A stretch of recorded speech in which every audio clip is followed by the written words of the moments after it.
Who's this Madonna think she is anyway? Oh! Now, news about CBS News. The documents purported to show that George W. Bush received preferential treatment during his years in the Texas Air National Guard. At the time, CBS News and this reporter fully believed the documents were genuine. Why did CBS News mislead us? Why did CBS News tell something that is not true? CBS News should not have done so. CBS News lied to us. CBS News lied. CBS News lied to us. CBS News lied. CBS News is well known for trying for several years now to discredit President Bush's military service record. That will not change. The failure of CBS News to properly, fully scrutinize the documents and their source led to our airing the documents when we should not have done so. It was a mistake. CBS News lied to us. CBS News lied. CBS News lied to us. CBS News, I'm not sorry. Boy, we got some good stuff on that beaded curtain today, or what? Man. That requiem for an offensive line, it doesn't get much more offensive than that. Jennifer Connelly, eat your heart out. Eat her what out? Talk about the old part out. The old ass to ass. Rectum. That is a beautiful thing. Anyway, so not only that's like a little bonus today, right? Lots of booby traps on our beaded curtain. You must be over the age of 18, have 45 signatures from adults over the age of 75, and you must hope that John Ashcroft is looking the other way for just a brief moment so you can take a peek. A quick peek, that is. Especially in light of the fact tonight's the big debate, baby. Oh, yeah. As John Edwards is going to mop up the floor with that curmudgeon-y old man. That silly old coot. I wouldn't be surprised if Cheney's pacemaker kind of like gave out right in the middle of the debate. Wouldn't that be great? Oh, I'm having chest pains. Wouldn't that be a beautiful thing? But now, you shouldn't be making sounds like that because it makes it sound like you're serious. I'm just funning. Well, what sounds? 1,500 plus votes on yesterday's poll, which was okay. I don't. In the beginning, I thought the poll may have been. They didn't love it, but it was okay. It kept them busy on a Monday. Okay. Well, listen, they got to have a little diversion because all those Doll fans out there. And I hate to break the news to you, Clarence, but the season's over. Okay, everybody's already thrown in the towel. It's a crying towel at this point, and they just don't give a flying crap anymore. But then they got the Panthers to look forward to, and we'll get to that a little bit later on. Did I mention before I give the poll result about my financial guy? Are we doing both breaks or what? Oh, sure, why not? Okay. Well, that kind of shortens things down a little bit here. Well, don't let me forget to talk about my financial guy, Bill, who's very good with my finances, with making me money, but on the other hand, is one of those self-hating right-wing people. I don't think you're going to forget since you pretty much haven't stopped talking about him since you said that. Well, when your morning starts out at 8 o'clock in the morning, you get a call when you're talking about your finances, and all of a sudden he segues into a thing of, I listened to a little of your show yesterday. What time were you on again? Oh, brother. It's amazing. This guy, all the years I've been, about 3 or 4 years now, doing business with this guy. He has no idea who I am, what I do, what this show is all about. Well, you got to watch that language. I'm very concerned about the language, and maybe you ought to want to debate Bill O'Reilly. And I know you're leaning toward Kerry. Yeah, I'm leaning toward Kerry, right. And then he goes into a song to dance about, Bush is going to make a big comeback, and Bill O'Reilly this, and etc. At any rate, it's that time of the year again when mattress chain stores and showrooms run their phony sales events, Columbus Day sales.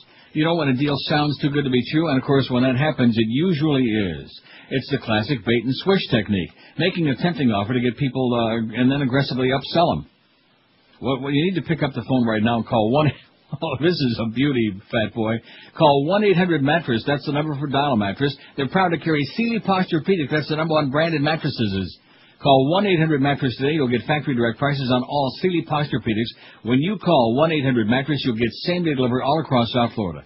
And, of course, by calling 1-800-MATTRESS, which I've been doing for a long time now, you choose from the deepest and widest selection of Sealy bedding, all available for same-day delivery. You pick the date and 2-hour window for delivery to fit your schedule when you're going to be there, and guess what? They show up. Everybody around QAM and all the smart people I know call 1-800-MATTRESS for their bedding instead of wasting all of that time and effort and gas, getting all sweated up in the humid, nasty South Florida climate, and just getting ripped off. Don't do that. Just sit there on your fat old ass, make the one easy call. First, if you want, you can log on to their website, mattress.com. If you give them a call right now, they might be there by the end of the day. Have a great sleep tonight and for years to come on a great Sealy Posturepedic bed from Dial a Mattress. 1-800-MATTRESS, 1-800-MATTRES. The Howard Stern Show. Neil Rogers, mornings and midday. And sports around the clock. 560 QAM. Are you sure? A stench of cow manure hovers over this performance by the Dolphins. Absolutely. You can make people do anything if they're afraid. The FAA has taken the action to close all of the airports in the United States. All commercial airline traffic was grounded. When we had some airplanes authorized at the highest levels of our government to pick up Osama bin Laden's family members and transport them out of this country. In the middle of the war, corporations decided to hold a conference to figure out how much money could be made. Once that oil starts flowing, it's going to be lots of money. Whatever it costs, the government will pay you. It's going to be good for business, bad for the people. Congressman, trying to get members of Congress to get their kids to enlist in the Army and go over to Iraq. The USA Patriot Act allows for searches of medical and financial records. It gives law enforcement almost unlimited power. They wait till the middle of the night. It's printed in the middle of the night. How could Congress pass this Patriot Act without even reading it? Sit down, my son. We don't read most of the bills. No one read it. Members of Congress, this is Michael Moore. I would like to read you the USA Patriot Act. Let the eagle soar. From the corridors of power, Congressman, to the streets of small-town America, to the front lines. It's an impressive crowd, the haves and the have-mores. Some people call you the elite. I call you my base. Comes the true story that will make your temperature rise.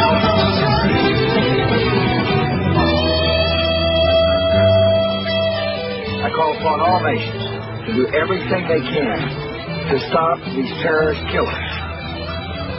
Thank you. Now watch this drive.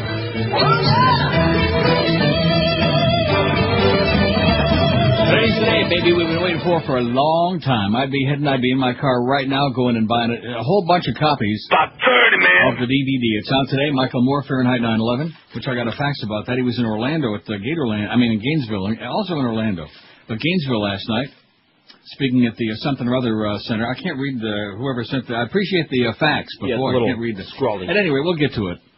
So get out there today, Fahrenheit 9/11. It's got a whole bunch of footage that wasn't in the original movie that they didn't have time for, and some updated stuff, and you'll love it. And what I would do is I'd run around the neighborhood and get some bunch of undecided people, maybe even some Republicans.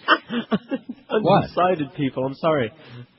And I'd get a butterfly net, which is perfect for the bushlickers. Get a butterfly net and drag them into a big, gigantic hall and just tie them all up, like with duct tape. You probably have a lot of duct tape left over since Tom Ridge got you all whipped up about all them terrorist alerts. So take out some of that leftover duct tape, or maybe some from the hurricanes, and tie them up to a chair, and then take some toothpicks and prop their eyelids open and force them to watch it. And that might change their altitude, would seem to me. But, of course, some of them are going to be dumber than dirt, which is right up Bush's alley. Anyway, 1,500 and some odd votes. Who best fits this description? Celebrity whose death was least noted. Somebody who just didn't get no respect as much as they should have.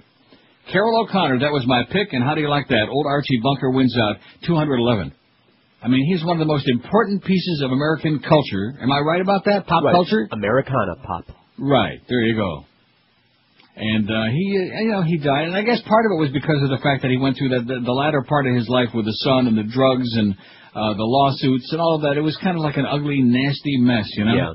Didn't go out well. No, he did not go out well. But nevertheless, he went out. Carol O'Connor, 211.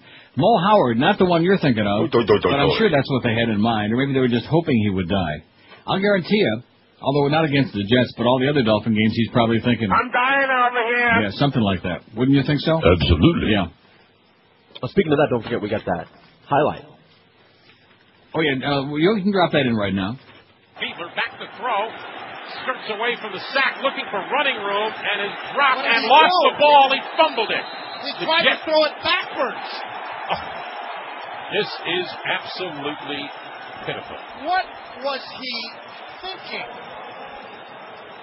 Fiedler is dumb, and Dave Wannstedt is dumbfounded. You should have taken the founded off of there. Yeah, that occurred to some of us. Yeah, but we better not do that, because then we might have some problem with Harvey Green and Fudge Brown, Cookie Brown, and all those other people in organizations, since they tend to be very uptight.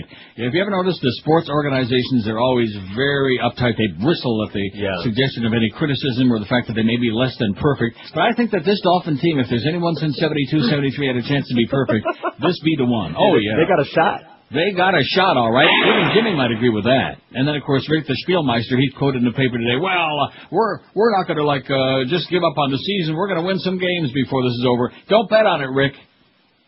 At any rate, Mo Howard David did the original. No, not that one. Mo Howard from the Three Stooges, 163, but I know who they had in mind. Frank Zappa, 109. And I'm so inspired by hearing that Frank Zappa did so well, and deservedly so, by the way. Hey there, people, I'm Bobby Brown. But I'm playing a little bit of that, and that was it. Phil Hartman, 86. Charles Bronson, 78. Marlon Brando, 67. And in honor of Marlon, we got to have like a little... You can act like a man! What's the matter with you? Something. Jan Berry, 60, of Jan and Dean. I'm just shocked. And probably most people didn't realize Jan Berry croaked. How do you like that? Who? I mean, Jan Berry from Jan and Dean. Surf City, here we come. They couldn't see their way out of a paper sack. By the way. But they were fun. They were okay. They were part of that whole surfing thing, you know. Mm-hmm. Ray Charles, 58. Don Cox, 57. I'm pleased to see that. I still can't get over that, you know. There's some people who die and you just think, remember that when that happened? It was surreal. I just couldn't believe it. I mean, granted, he didn't exactly take good care of himself. But Eazy-E, 57. Dave Thomas of Wendy's, 55. Put that burger down, Dave. Come on before it's too late. Too late. Alec Guinness and Celia Cruz each had 50. Bob Keeshan, in fact, do you ever see them together? Bob Keeshan and John Candy, 47 apiece. Gregory Hines, 43. George Harrison, 35. My Sweet Warlord. Barry White, 35. Rick James, 34. Jack Lemone, 29. I'm not playing push the button, Max. Okay. David Brinkley, 26. Roy the Boy Orbison, 25. Julius Child, 20. Desi Arnaz Lucy had 20. Chris Farley, 17. Fred Rogers, 15. And John Ritter only had 9. They made a big simus about that. See, that shouldn't have been on there, but that's okay. They made a real big deal out of that. And quite frankly, number one, I didn't really care for him. And number two, I think he was rather small potatoes, especially compared to most of the other people on the list. But whatever. 10:57 at 560 WQAM. Right now, Armstrong Ford of Homestead is doing everything they can to clear their lots and sell off each and every remaining 04 on the lot. Here are some of the great deals they've cooked up for you. An 04 F-150 pickup, you pay just $1 over invoice. New 04 Explorers, you pay $1 over invoice. Rangers, Crown Vics, Tauruses, Focuses, all waiting for you at just $1 over invoice only at Armstrong Ford of Homestead. Plus, Armstrong Ford offers more value to its loyal customers. When you buy a Ford from Armstrong Ford, you'll get their exclusive Tires and Batteries for Life program. That is correct, Tires and Batteries for Life. And the value you get at Armstrong Ford doesn't even stop right there, because right now, you get a free Florida Sun Pass with any vehicle you buy. If you're pressed for time, Armstrong Ford knows your time is valuable, so call them and shop by phone, 305-247-5112. Tell them what you're looking for, and they'll hook you up. They'll even deliver that new vehicle right to you. Armstrong Ford of Homestead, locally owned and operated. They'll treat you just like family. You won't get a better deal anywhere in town on a Ford. No bait and switch, no phony deals. Armstrong Ford of Homestead, they're located at 30725 South Dixie Highway, just 20 minutes south of the 836. Check them on the web at ArmstrongCars.com, and then drive a little bit and save a whole lot on that new Ford only at Armstrong Ford of Homestead. Neil Rogers, exclusively on 560 QAM. I'm listening. We have a different point of view. Now we're in turn and our lives are through. Bye-bye, I'm dead, so long. I'm dying over here. Bye-bye, so long. See you in the shower. I have no line. See you when they get about to you. Here we are, in the stall patiently waiting, asphyxiating, when the novel sun is spreading. You step in line, but remember, there is danger in what you're seeing on Fox News. When I see you in the shower, here's a tip for you. You won't need a child. Into the centers and kidney juice. Bye-bye, I'm dead, so long. Bye-bye, so long. Now, you can bet your life if they get these doctors in another 4 years, it'll be a gas. 11:03 at 560 WQAM. We got the Mad Dog at 2, the Humper at 4, the Big at 7, who's alternating with Geldy, it seems like these days. Well, what can I say about that? Less said, the better. And Eddie K at 10 tonight. No more Marlin games. Season be over. Not bad. Yeah, it is tragic, actually. That's sad. And I bet you Josh is going to really miss having to, pump up Dave Van Boring for those Marlin home broadcasts. Having to sit there side by side. Now, do you get to eat free in a press box, too, along with Dave, or is that just for the important people? Well, it's not free. You have to pay for it? Yeah, $7. Yeah. No. Oh, yeah. Well, don't start bellyaching about it, because Hank got suspended once for that. The first suspension on QM was allegedly for bellyaching about the crappy food in the press box and having to pay for it at P.P. Park. Oh, so I wouldn't be crossing that line. Of course, also, the real reason was the fact that Hank was bitching out Screw-In and the water Nazi. Well, half of that problem's gone. Anyway, our beaded curtain today, Charlotte Lewis, born August. That's a great picture, by the way. Yeah, all you horn dogs out there, you really need to get on the beaded curtain right now before it's too late, before it gets so hot on there that you won't even be able to get onto it, or into it, or near it. You won't even be able to sniff it. She was born August 7th, 1967, in Kensington, London, in the UK. And she was selected as one of the 9 best bodies for the 90s by Shape magazine. I never heard of Shape magazine, did you? Yes. You did? Yes. For well, women. you would. You got all that. Did the magazine guy stop bringing all that stuff? Yeah. What a jackass. Well, that's because I'm not there, you know. See, that's the thing. Thank God for people like Howie's that actually like you guys, because a lot of people just bring stuff when I'm there, and if I'm not there, they wouldn't give you the time of day. But nevertheless, although Ponytail would probably bring you some food if you wanted it. Yes, he would. Some of that fine cuisine. Right. Anyway, her filmography, hey DJ, that's completed but not out yet. Henry the 10th. Henry the 10th. Every Dog Has Its Day. Mutual. What kind of a movie was that, I wonder? Mutual Needs, Navajo Blues, The Glass Cage, The Red Shoe Diary 6, How I Met My Husband. Decoy, Embrace of the Vampire, Men of War, Lipstick Camera, Excessive Force, Storyville, Sketch Artist. Special note. Yes? Embrace of the Vampire is the one where Alyssa Milano also gets very naked and they do lesbian things together. They're the vampires and they embrace. Oh, a.k.a. the Nosferatu Diaries, Embrace of the Vampire. I just mentioned that in passing, too. Bare Essentials, Tripwire, Broken Badges, Ragno Gilido, whatever the hell that was. Oh, I see. This is Italian. Ragno Gilido. The Golden Child, The Pirates, and Grange Hill. And on TV, she's a bunch of stuff that you don't care about. Red Shoe Diarrhea, stuff like that. Okay, here's the deal. Here's the poll today, and I left some very obvious ones out that Josh can add in right now already. Burton Cummings. Okay. I'll be guess who? Is there any doubt? There's a pause there. You don't think so? Of course I do. Who's your all-time favorite Canadian celebrity, eh? I already voted. Burton Cummings. What about Leslie Nielsen? Though. What about her? Well, how come I didn't put him on there yet? Drugs? Here's the list we got so far. John Candy, Monty Hall. Well, only old farts will vote for Monty Hall. Like maybe Booker Bryan will do that. Celine Dion, Anne Marie, Mike Myers. I beg your pardon? It's a man, baby. Mike Myers? Jim Carrey, William Shatner, Neil Young, Martin Short. Is Martin Short? You bet your sweet ass. Lauren Green, Avril Lavigne, rhymes with Lauren Green, Burton Cummings, and Leslie Nielsen. That's a pretty good group right for starters there, Are you saying Lauren Green? No, I'm not. I'm saying Lauren, L-O-R-N-E. I'm not saying Lauren. Making sure. Why, you think his name was Lauren? No, it sounded like you said Lauren. No, I did not say Lauren. Boy, you really, since you started drinking all that crap coffee from that BP yesterday, you still haven't recovered. This morning, no. Man, oh man. Still feeling good, though. The impact is still there. The after effect. Now, let's see. What does this say? Oh, this. You talked a bit about the echo boomer typecasting that the Eastern Corporate Syndicate is creating. It says this facts.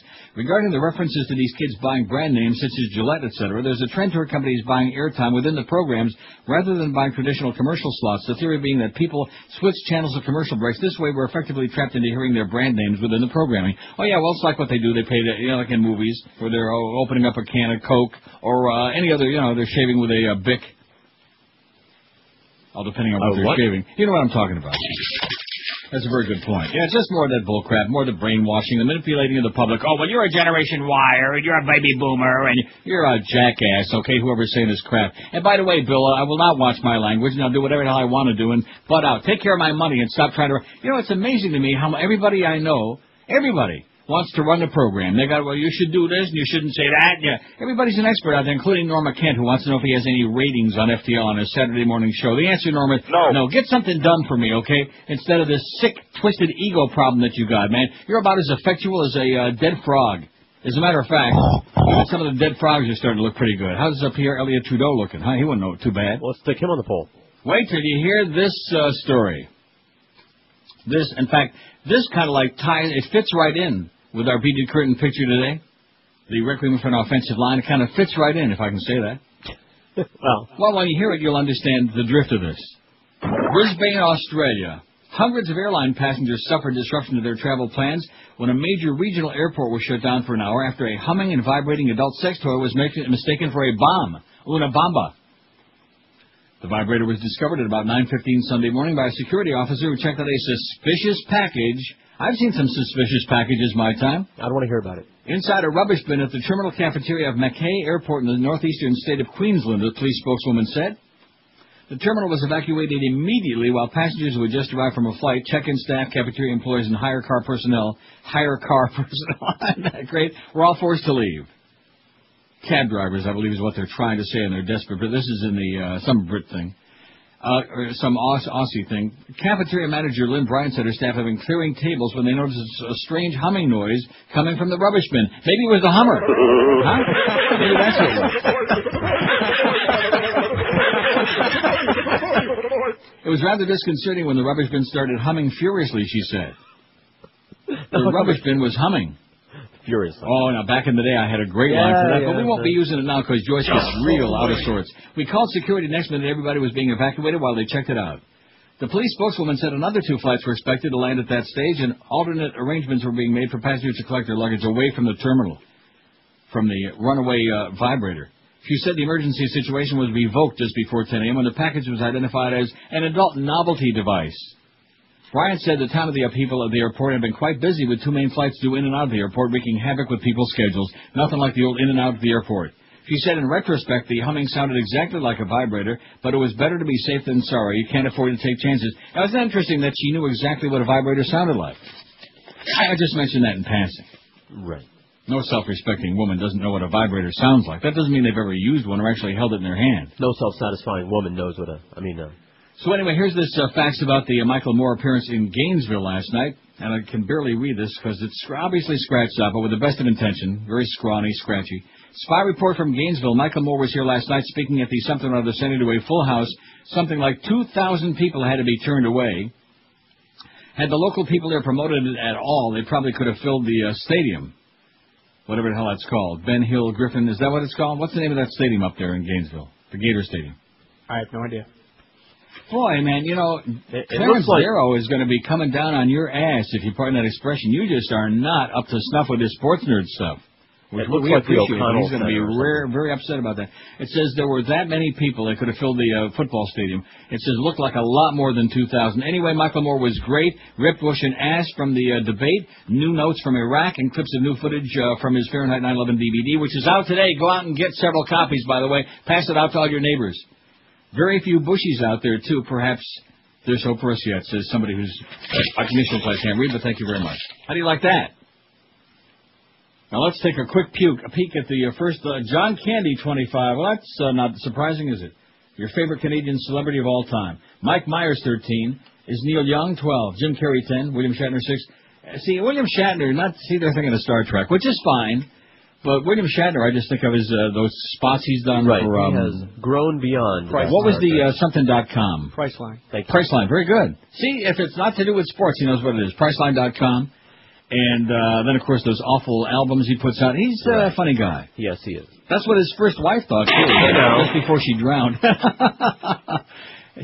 the bubbles were coming up from down beneath, you're just a bundle of laughs. She was chuckling and chortling and choking. William Shatner, 6. Avril Lavigne, 4. Leslie Nielsen, 2. Love Leslie Nielsen. He's great. Especially when he used to come on the late-night TV talk show and had that little... Oh, you know something? That was about 100 years ago. He used to have that little fart maker in his pocket. Remember that? Fart? Yeah, he used to make fart sounds, and that was about 80 years ago. That shows you how much progress we're making in America. Not. Anyway, Martin Short 2, Anne Murray's got 2, and boy, oh boy, I bet you she's got a big pair. Not what you're thinking either. Maybe you are. What I'm thinking, Martin yeah. Short 2, Celine Dion 1, Monty Hall 1, Burton Cummings of the Guess Who and Lauren Green have none of the first 94 votes. That is unbelievable. I'm going to play Guess Who music all the way till 2 o'clock. I'm so porked off about that. You know something? I bet you 90% of this audience wouldn't know Burton Cummings from Robert Cummings. You're right. Right? You're right. What a joke. How is that possible? They know the Dave Matthews Band. Oh. But Guess Who? Oh, forget about that. That's for old folks like you guys. Yeah, old farts. 11:13 at 560. We can't even, not only can we not cut old farts, we certainly can't play them on the air. Okay, so let's not talk about that, because you know who will get very upset. They get upset pretty easy over there. They're really uptight and out of sight. That's why we're carrying the Howard Stern Show in the morning. Hey, when you shop for quality footwear, there's only one name that should pop into your mind immediately, and that's Brandy Shoes in Pompano Beach. At Brandy's, you'll find the biggest selection of men's and women's shoes, the best service, the best prices in town, period. They are unbeatable. Like I said, unbeatable. At Brandy's, you'll find top-quality names. They got them all. They got Florsheim, Rockports, SAS, Sperry, Timberland Naturalizer, and all the other top names that you know and love and want to have on your feet. And with their gigantic selection, you can bet Greg Reed's life on it that they are never going to tell you, sorry, Mr. or ma'am or whatever you are, we don't have that style in your size. It's on the shelf, it's ready to slap on your fat feet, and you walk out of there in real comfort and style. Brandy's is open daily, Monday through Saturday from 9 till 9, every Sunday 10 to 5, and you'll find them at the same great location. They've been doing things right for a very long time. 1290 North Federal Highway in Pompano Beach. It's always worth a trip no matter where you live. And right now is a great time again this week to buy Rockports, which just about everybody loves, because at Brandy's, all great men's and women's Rockport shoes this week are 20% off. Come into the store or check them online at brandyshoes.com. You're listening to Neil Rogers exclusively on 560 QAM. It's D.O. Miami town. At 560 WQAM.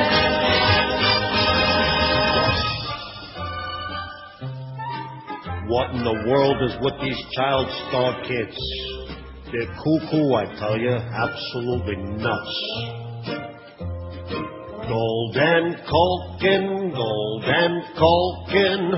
One was drunk and the other token. She may not be eating, but Tracy's fine with the drinking. Golden Culkin had pills, but Macaulay had no prescription. He was home alone. Now he's nothing but a stoner. Tracy, stop your boozing and don't go cruising. Your 3 kids were in the back seat and now, boy, they're hurt and bruising. Golden Culkin go together like a Bane and heroin. He's a washed-up actor, and Tracy is, yes, she is. Now she is a lousy mother. They're both screwed. 11:19 at 560 WQM. Alex, who evidently has some strange taste, and we already knew that, Alex, says, how about Howie Mandel? You know where Howie Mandel was born? No. I'll give you one guess. Toronto. Good guess. All right. Well, so we'll put him on there. He'll get some votes. He's a goofball, and we got a lot of goofballs out there, so he'll get votes. The goofball crowd, you know, the Animal House crowd. 100 years ago. I beg your pardon? The Caddyshack crowd. I mean, not that there was anything wrong with Animal House or Caddyshack. They were both fine and very hysterical, but a little overrated by the sports nerd crowd, I've noticed. Have you noticed that? Yes. Yeah, Tad, here in this here's one that says, I'd like to nominate Dudley Do-Right as the all-time Canadian celebrity, and then it says, no, really, how about Pierre Elliott Trudeau? Well, first of all, he was a politician. He was the Prime Minister, So we're not looking for politicians, even though he was a fine gentleman and strange, kind of a, curmudgeon. But also, Dudley Do-Right would be fine if there were really such a person, but there's not. We love Dudley Do-Right. Right. As a matter of fact, you know what that inspires me to want to play right now? I give up. If I can find it. Oh, here it is. Right. Saturday morning, join Bullwinkle J. Moose and his bully buddy, Saddam Hussein, for the madcap misadventures of Iraqi and Bullwinkle. The United Nations is about to speak. Who cares? Give me that crystal ball. Reckon he got up on the wrong side of the bunker. Perhaps a poem will help. Saddam, you're one whacked out dude. And just like your oil, you're smelly and crude.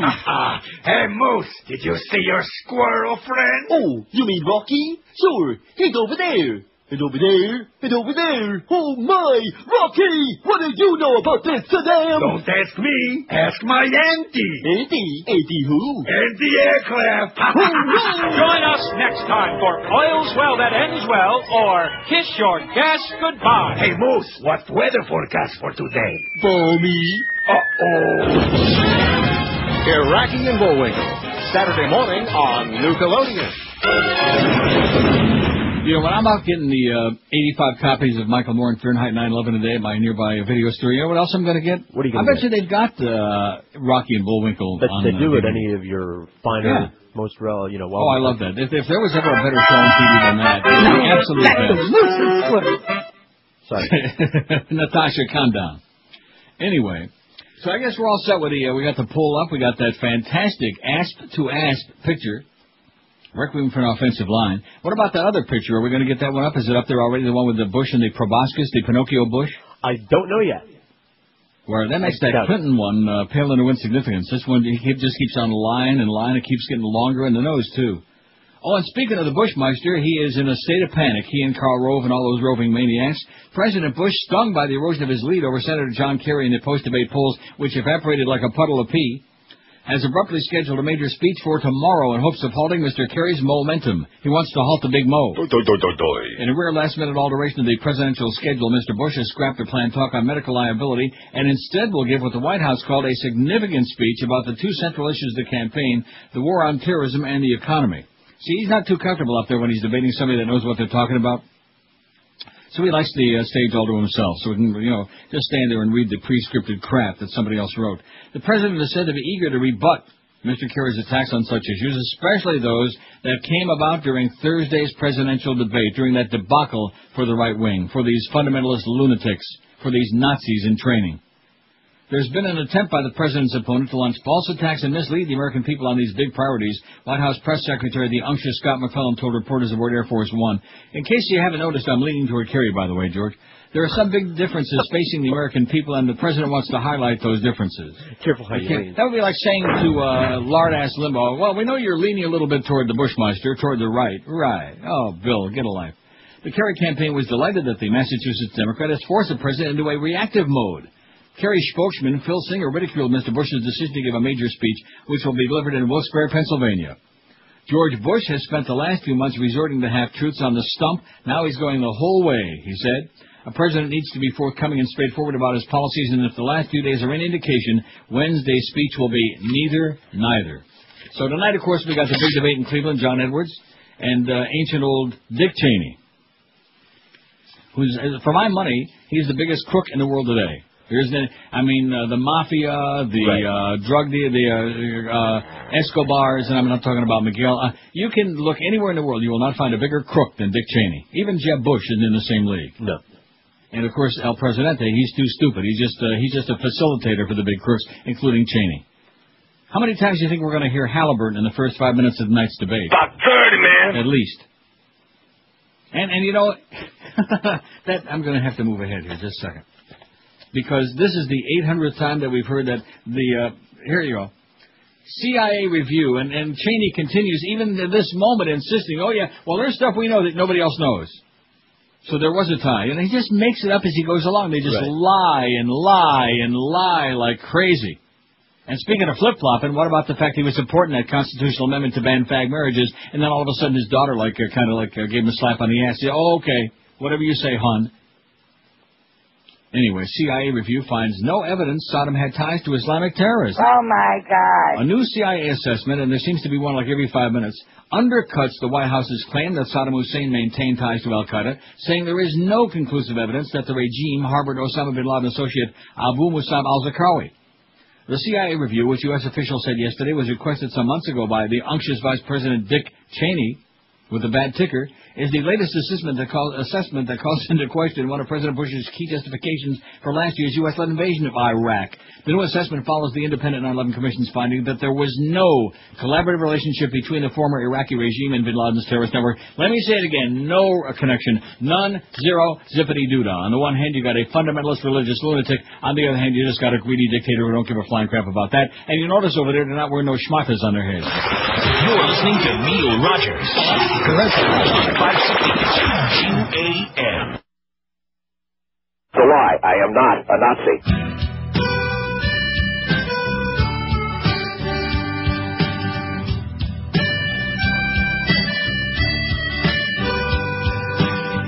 He had a stint in up and win.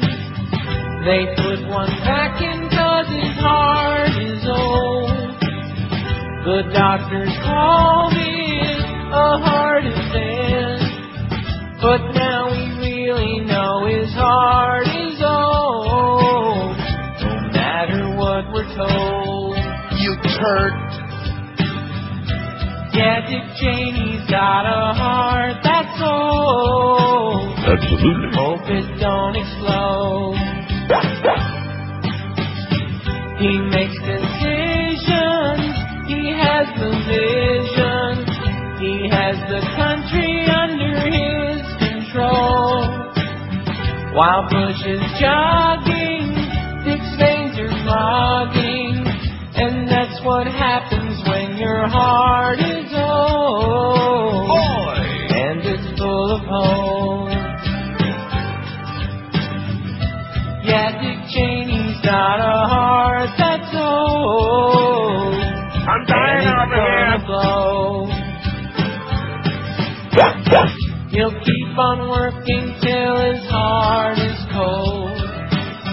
He'll keep pretending that his heart ain't old. We're going to see that full who a better job in the vice presidential debate. Edwards 42, Cheney 40, unsure 15, and on their online poll, see, that's a Gallup thing where they interview like 90 Republicans and 10 Democrats. But on their online poll, it's like 63 to a 37. Think Edwards will do a better job beating up on old, pathetic Dick Cheney, that old curmudgeon with a bad ticker. I would be just pleased as punch if he just like fell to the floor right in the middle of the debate, just packed it in. Anyway, I didn't realize we had so many. Well, I guess I did, but I forgot who some of them were. Gordon Lightfoot. Oh, Canadian celebrities. Who's your favorite? That's right. You got to take them all, baby. Lorne Michaels, not to be confused with Lorne Green, and it says here they often address him as Lorne Green, much to his chagrin. Fellow Torontonian, creator and still producer of Saturday Night Live, says the Chronic and Coco. Also, it says, for the poll, another one, please include Dan Aykroyd, and your favorite secret swisher, Raymond Burr. Oh, I'm almost tempted to get the Perry Mason theme out, but I'm not going to. What? Yeah. Yeah, because you're lazy. Of course, there's always Phil Hartman. Boy, Phil Hartman makes the poll 2 days in a row. How do you like that? And the bad news is he's still dead. You go, Phil. Damn it. We love Phil Hartman. Michael J. Fox. I'm not a big Michael J. Fox fan. He always seemed kind of like nebbishy to me. I don't know. Yeah. Torpy. Yeah. But at any rate, he's got that shaky thing. So. Yeah. Tragic. Well, now don't be making fun of that. I wasn't. You were calling Janet Reno shaky. Well, she is. Norm Macdonald.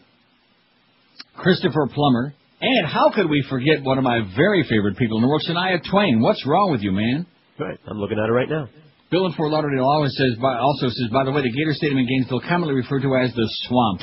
I've never been in Gainesville, and you know what? I hope to make it all the way through my life without ever going there. Oh, don't knock it. Why, you've been there? Say College Town, yes, indeed. Really?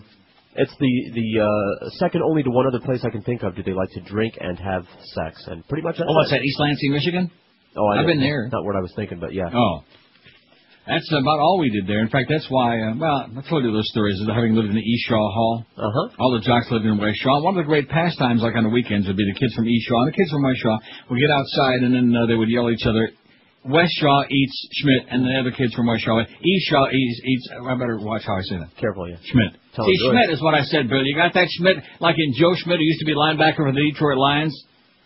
God, these people that want to nitpick, and I had one mother, and she's in a box. Okay, 3 months now. As a matter of fact, 3 months ago today. Oh! How do you like that? It's an anniversary, George. Happy anniversary, Neil. Thank you. And my entire life, don't do this, and don't you think you do... the whole nagging thing my entire life, almost 62 freaking years now. So I'm finally relieved of that. And I do mean relieved of it. I mean, she lived a nice long life, and enough is enough already. Pages per, the thing on the stats page there, how many people are we... Like, maybe two, three. And I'm putting all those important stuff on there every day. And I don't get it. Maybe we're just wasting our time. What do you think? Maybe we should just devote our entire website to pornography. Hardcore porn behind a beaded curtain. What do you think of that? Voters. But experts say it's impossible to predict just how many. Yeah, we know. They got a lot of time to fill. That's all I can tell you about them talking news networks. They have a lot of time to fill. Anyway, here's the deal. Your all-time favorite Canadian celebrity, John Candy, 51, Mike Myers, 38, Neil Young, 28, Jim Carrey, 28. I'll just read the top few here. Leslie Nielsen, 21, Bill Shatner, 19. Everybody else single digits. Burton Cummings got 4. That's good. Nice to see him moving up there. And I told you Howie Mandel's got a pair. I can't stand Howie Mandel. I'd rather watch that Gotti show on A&E. Ooh, don't go saying something you can't take back. And I don't care if it's got huge ratings. I don't care how many of you punks out there think it's really a neat show. Huh? It doesn't. Oh. That was just some Guido some agent provocateur. Line 9, QAM, hello. Neil, how you doing, sir? Pretty good, sir. Hey, Neil, I don't think people realize, with your poll today, Burton Cummings is like the greatest rock vocalist of all time. Right. The guys, and by the way, the Guess Who started touring again around 2000, 2001. They've got like a live video coming out this month with him singing lead. He's almost 60 years old. Yeah, I won't mention again how bad they were at that free concert here last summer after the SARS thing, but, he's great. Was Burton singing lead, or was it... Yeah, he was there, unfortunately. He's a little off his feed, Well, we all have our days. Yeah, he was probably stoned or something. I challenge anybody to Maybe he wasn't stoned. Go ahead. I challenge anybody to share the land, listen to him wail at the end of the song. Yeah. Go ahead, keep talking. Don't step on him, whatever you do. All right, Neil, have a great day. Okay, thanks. Have you done your share of coming down? No. On different things that people do.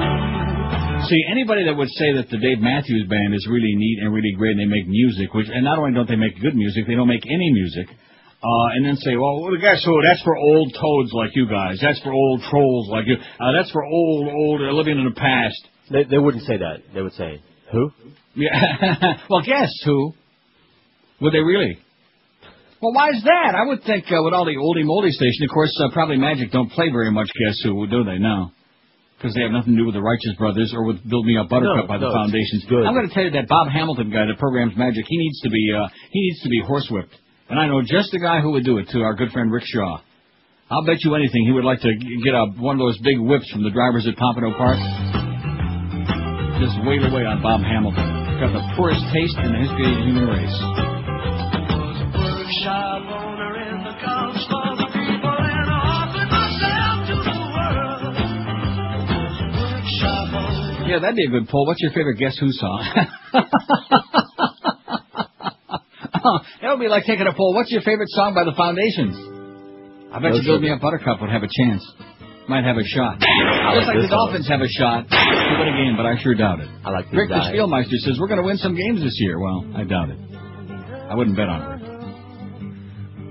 This is 5 minutes and 7 seconds long. Talk about killing some really sweet time. But you never let the music play to the grunt. You always cut it off before my favorite part. I see. Well, I'll just let it go until I have to do the break. Grunts. So we have to do the break. Yeah, that's this. I like these eyes. Britney Spears gets married. See? Wow.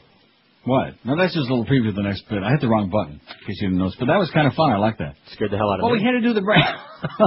Good. That'll keep you on your toes. That's what we're here for, okay? To get you through these other dismal, dreary, humid, nasty South Florida days and the hurricanes and all these other horrendous things. And, of course, the depressing dolphin thing. And I know that there are zillions of people really down and out because those Panthers aren't playing. No NHL season, right? Absolutely. Yeah, like Geldy.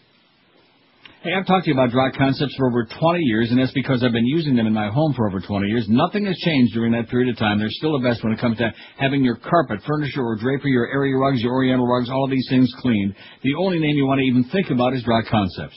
And don't forget, your carpeting is as bad as your sink when it comes to collecting germs, so call Dry Concepts today and not only make everything look better, but sanitize your home too.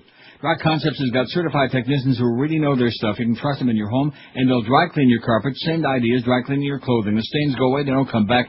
They get even the deep down dirt in the fibers of your carpet. Beware of those $5.95 per room scams. Most of the carpet cleaning companies got that deal going, where they promise you one thing and then they give you a rip-off at the end. With Dry Concepts, they give you a guaranteed written price before they start the job, and Dry Concepts uses a rapid drying technique so your carpets are dry in just an hour and a half. So it's not just an advertising slogan, it be the true. You really can clean today, entertain tonight. If they're good enough for me, they've got to be good enough for you, I'll guarantee you. The number in Dade, Broward, and Palm Beach County, toll-free, 1-800-248-5071. Nobody nowhere does it better than Dry Concepts. 1-800-248-5071, or on the web, it's dryconcepts.com. You're listening to Neil Rogers exclusively on 560 QAM.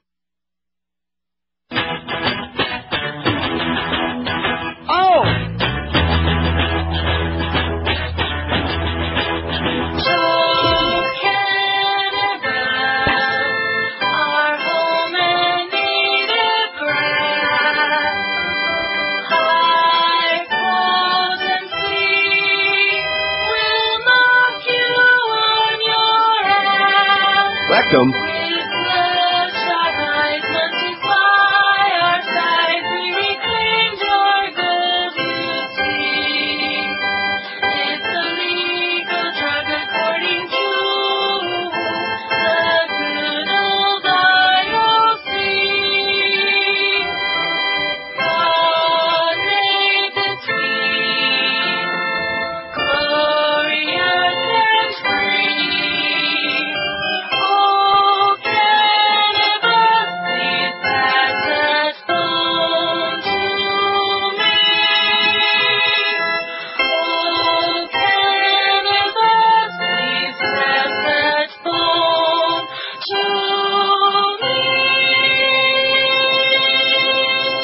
What I did, I just was whipping that thing out, the CD.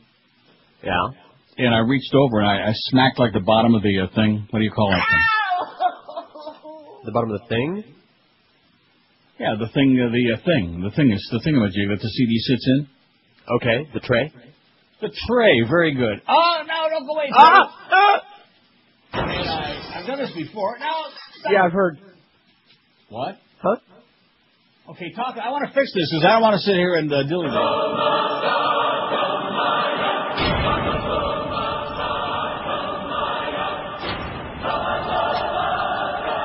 There you go. It's all fixed. Boy, do I know how to do it or what, man? I know how to do it. Anyway, let's get back to taking a few of these important calls. 5670560. But before we do that, yeah. The former U.S. civilian administrator in Iraq says the United States paid a big price for not having enough troops on the ground after the overthrow of Saddam Hussein's regime. How do you like that? Paul Bremer said that. More, your commie lies. Speaking Monday at the opening session of the 91st Annual Insurance Leadership Forum in White Sulphur Springs, West Virginia, said horrid looting was occurring when he arrived in Baghdad on May 6, 2003. Horrid. Horrid. Horrid. You ready for that? Now, let's see if this thing is going to work. Uh-oh. I better try something out in here, okay? We apologize for we're usually a little more apt than this. Let me just try this one time. I want to make sure it works. Welcome to another hilarious episode of George Bush Theater. I think you're like Rain without the masculine. George plays Rain Man. Raymond, what were you doing in my room? I believe. Raymond, what were you doing in my room? I don't know. You don't know what you were doing in my room. There were noises. Well, those noises are none of your business. You understand that? I understand now. Huh? Put the phone book down. Stop acting like an idiot. Go to sleep. Go to sleep! Stay tuned for the next George Bush Theater, where George plays Forrest Gump. W, did you fart? I wouldn't be surprised if Kerry in the second debate has to say that on Friday. You know, when some people get really nervous, they start farting a lot. Anyway, we paid a big price for not stopping the looting because it established an atmosphere of lawlessness, Bremer said. We never had enough troops on the ground. Still, Bremer added, ousting Saddam was the right thing to do. Right. The far right thing to do. Monday's forum was sponsored by the Council of Insurance Agents and Brokers, which released a summary of Bremer's speech. And yada, yada, yada, and dee-dee-dee-dee-dee, and this and that, blah, blah, blah, blah. There you go. Didn't have enough troops on the ground. That's what Paul Bremer says. We allowed a nightmarish atmosphere to exist, and of course now it's much worse than it was then. But nevertheless. Remember the day that he left after they tried once or twice to assassinate him? He got out of there so freaking fast. Yeah, left skid marks. In fact, he was on the wing. Voter sign-up ends with a big rush. Not that rush. Massive voter registration drives concluded yesterday across Florida, home of the 2000 presidential recount brawl, with exultant predictions that the 2004 election could see hundreds of thousands of new voters coming to the polls, even a few dark folks. Not if Glenda Hood and the governor have his way. That's the fat-ass Governor Jeb Bush to you. Now, let's see. What does it say? Jack in Pompano Beach says, don't forget to include the Sutherlands, Canada's only father and son act. I never heard of the Sutherlands, did you? Donald and, what's his son? Oh, and that's because he's got it spelled wrong. He's talking about Donald and his pasty-looking son. What the hell's his name? Guido. No, seriously, what's the other Sutherland? Kiefer. Yes, you Kiefer. No, thanks. Donald and Kiefer. Well, how do we say that? We'll put them both on there. Donald Sutherland, that's Sutherl. He's got it spelled like Ann Southern. And Queefer. And Kiefer, Kiefer. Come on, let's get this spelling right. Let's pretend that we're like intellectual, not just a bunch of perverts. Anyway, but in keeping with Florida's reputation as a testes political battleground, the state's registration deadline arrived alongside grim forecast of new legal skirmishes and potential ballot counting delays. Can we ever get it right? No. No chance. Civil rights groups in the Democratic presidential campaign blasted the state's Republican elections chief, Secretary of State Glenda in the Hood, over her insistence that would-be voters who fail to check a citizenship box on their voter forms be denied the right to vote, especially if the darker they are, the less chance they're going to have to vote. What's that one bit where he says your vote will be on the ground? What is that called? Oh, I don't know. Oh, yes, you do. What is it? Is it, I don't know. It's like very recent. I know. Well, you think about it while I'm reading it. I'll go drink some more coffee. I'll remember. Meanwhile, state law enforcement officials and the U.S. Justice Department signal plans to investigate the registration strategies of groups that may have improperly enrolled or attempted to enroll new voters. Hood said those concerns stem from reports involving party registrations being switched after forms were filled out, as well as accusations that people made up names of voters. Well, we got to make up names of voters, Glenda, because you're going to try to knock all the black votes off of there, all the fag votes, all the Jew votes, except, of course, for the 10 I know who are all voting for Bush. Man. That just makes me want to puke my guts out. Wouldn't be surprising if my financial guy also went to see The Passion of the Christ. Just, the sympathy vote for the Farbishon of Goyim. 5670560, pound 560 on the Verizon and Singular wireless lines. Boy, look at this. It's almost noon already. Can you believe that? I can. It's great. WQAM, hello. Hey. Yes, sir. I've been driving around Palm Beach County. I've listened to you for a long time. And just the hurricane is like Spanish music that's playing in the background now for your, whenever you're on for QAM, and I was wondering if you know anything about that. Yeah, we had 2 calls on there yesterday, and evidently maybe Castro pumped up one of his 500,000 watt stations or something, taking all the juice from the rest of the island, and who knows? I haven't heard anything from our management people or our engineering staff. They're oblivious. They got bigger fish to fry, I guess. Unbelievable. But I will say now the only good part about that is, although it might take a long time, is that when I was at W Snooze and they did the same thing, Castro cranked up one on 790, and they applied to the FCC to raise their power from 5,000 to 10,000 watts, and they got the permission. But then, of course, you have to go buy the transmitter, so we'd have to take up a collection for that. That would take a long time. Oh, my God. But I'm looking forward to tonight. I think, Cheney's in big trouble. He's going against the litigator, and I think whatever way he wants to go, he's going to be in a bad shape. I hope so. From your mouth to Dick's ears. Screw us again. Is that the one did I play it a little while ago? Today? No, I did not play it. I played it yesterday. But I'm going to play it, even though it didn't get a whole lot of votes. But keep in mind that poll we did last week, that was about your all-time favorite. That doesn't mean they don't like that one. It just hasn't been around that long. It's highly unlikely that a brand new one would be in that category. That's why most of the big ones. Anyway, this is enough to make you want to gag, enough to make you want to puke your guts out. Yeah, man. Machete-wielding supporters of ousted President Jean-Bertrand Aristide are turning their wrath on Haiti's demoralized police force. Beheading some of the victims in a campaign imitative of the insurgency in Iraq. Can't you people down there do anything original? Man, they even sold the baseballs like the Japanese used to do it, or was it the Taiwanese? 7 of at least 18 people killed in the turmoil in Port-au-Prince have been police officers. Judicial Police Chief Michael Lucius, or is that Luscious, said Monday. He said an 8th officer remains hospitalized in serious condition with a gunshot wound to the head. 3 of the slain policemen were decapitated. Well, see, if they would have chopped his head off first, then the gunshot wouldn't hurt so bad. 3 of the slain policemen were decapitated after being shot, during clashes with pro-Aristide demonstrators last week. Oh, brother. What a beautiful world, huh?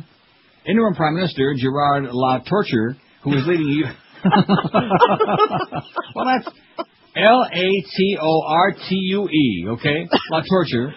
Torturi. Yeah, I think he's from Abu Ghraib, who is leading a U.S.-backed transitional government installed after Aristide's ouster in February. Another nightmare there. Not only the government, but the hurricane, everything else, has said the police killings were part of an offensive by pro-Aristide gangs dubbed Operation Baghdad. It's in the Baghdad, and we're talking about some of the cops' head.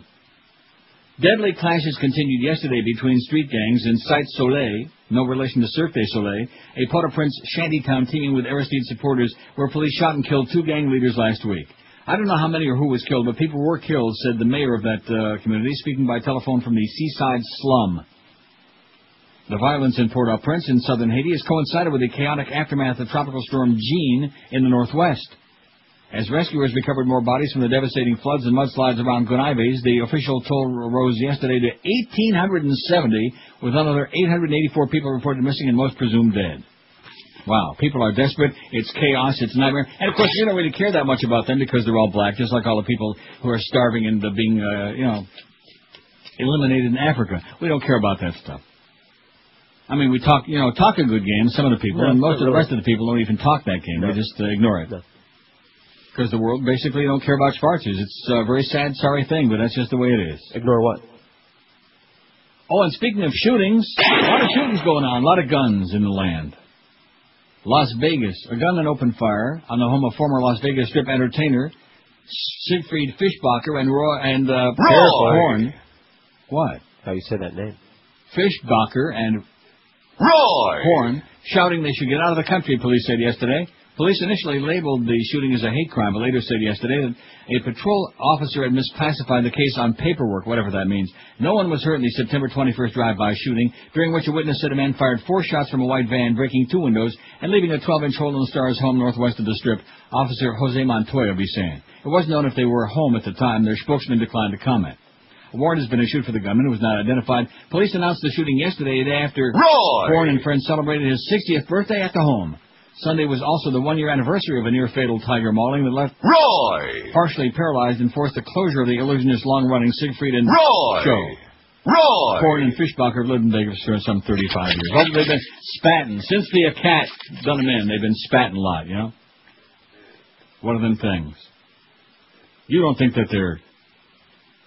What? Who's your all-time favorite Canadian celebrity is our poll question today on NeilRogers.com. When you're through perusing that beautiful requiem for an offensive line, that's about the most popular thing connected with the Dolphins these days already. It's only been on there for like an hour.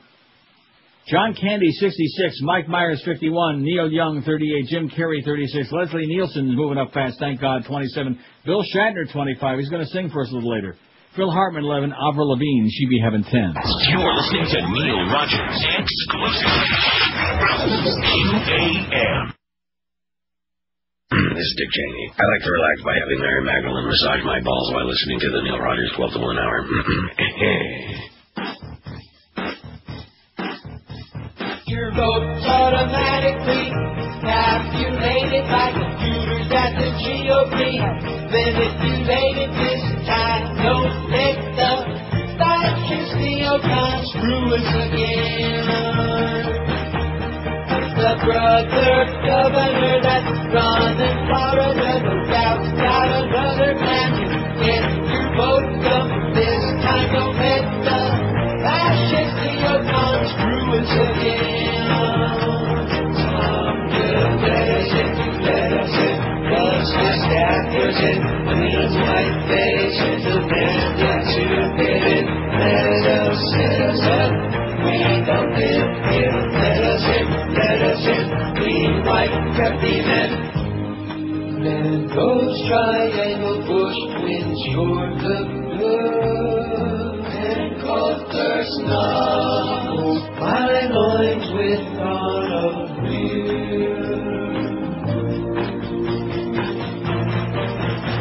The Jews killed Christ. The Jews killed Christ. Bush is appointed by God. Round back, round with Betsy, right in your doctor.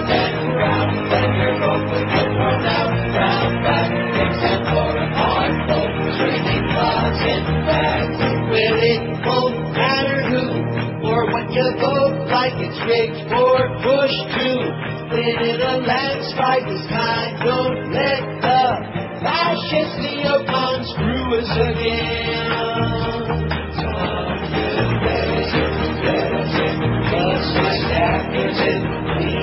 If you're darker than brown, and your vote will surely get thrown out. I love that. That just ties in with what I was saying about Haiti and Africa, is the world doesn't care about dark folks. And, of course, in America, we talk a good game, you know. Well, after the Civil War, we had this and we had that. We haven't got crap, okay?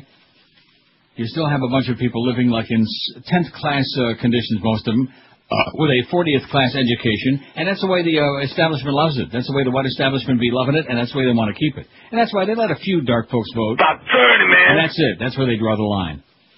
Because if they let too many, and that's one area where the dark folks is certainly a hell of a lot more. Because the Democratic Party may have done a hell of a whole lot for the dark folks over the years, but they sure as hell are a lot safer than the Republicans. No question about it. Just like certain other groups I could mention. And then it gets me all whipped up thinking about those Jews for Israel. The Israel Firsters, you know. Like the guy I was talking to this morning, but I don't want to mention his name again, Bill. Mm-hmm. Everything is about Israel. If you love Israel so much, go live there, okay? Go take a few bus rides, see if you survive. Go eat some of the dreck that they're serving for food over there, will you? Get out of our face. Anyway, getting back to important things. Professor sues U.S. for coffin photos. And this is important. You want to know why it's important? Because this is part of the whole manipulating of the public's minds. Oh, we don't want to have public to see that because it reminds them, and it's bad for troop morale. I'm sure the troops aren't aware of the fact that their fellow soldiers dying all around them all the time. No, they're not aware of that. It's a big secret.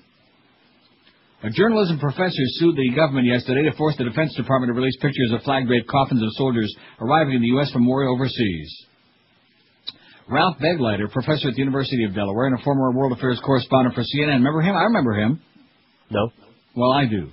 Filed suit under the Freedom of Information Act for the release of government photos and videos of coffins arriving at Dover Air Force Base in Delaware. The Pentagon has steadfastly refused to release these photos, saying it has begun enforcing a policy installed in 1991 intended to respect the privacy of the families of the dead soldiers.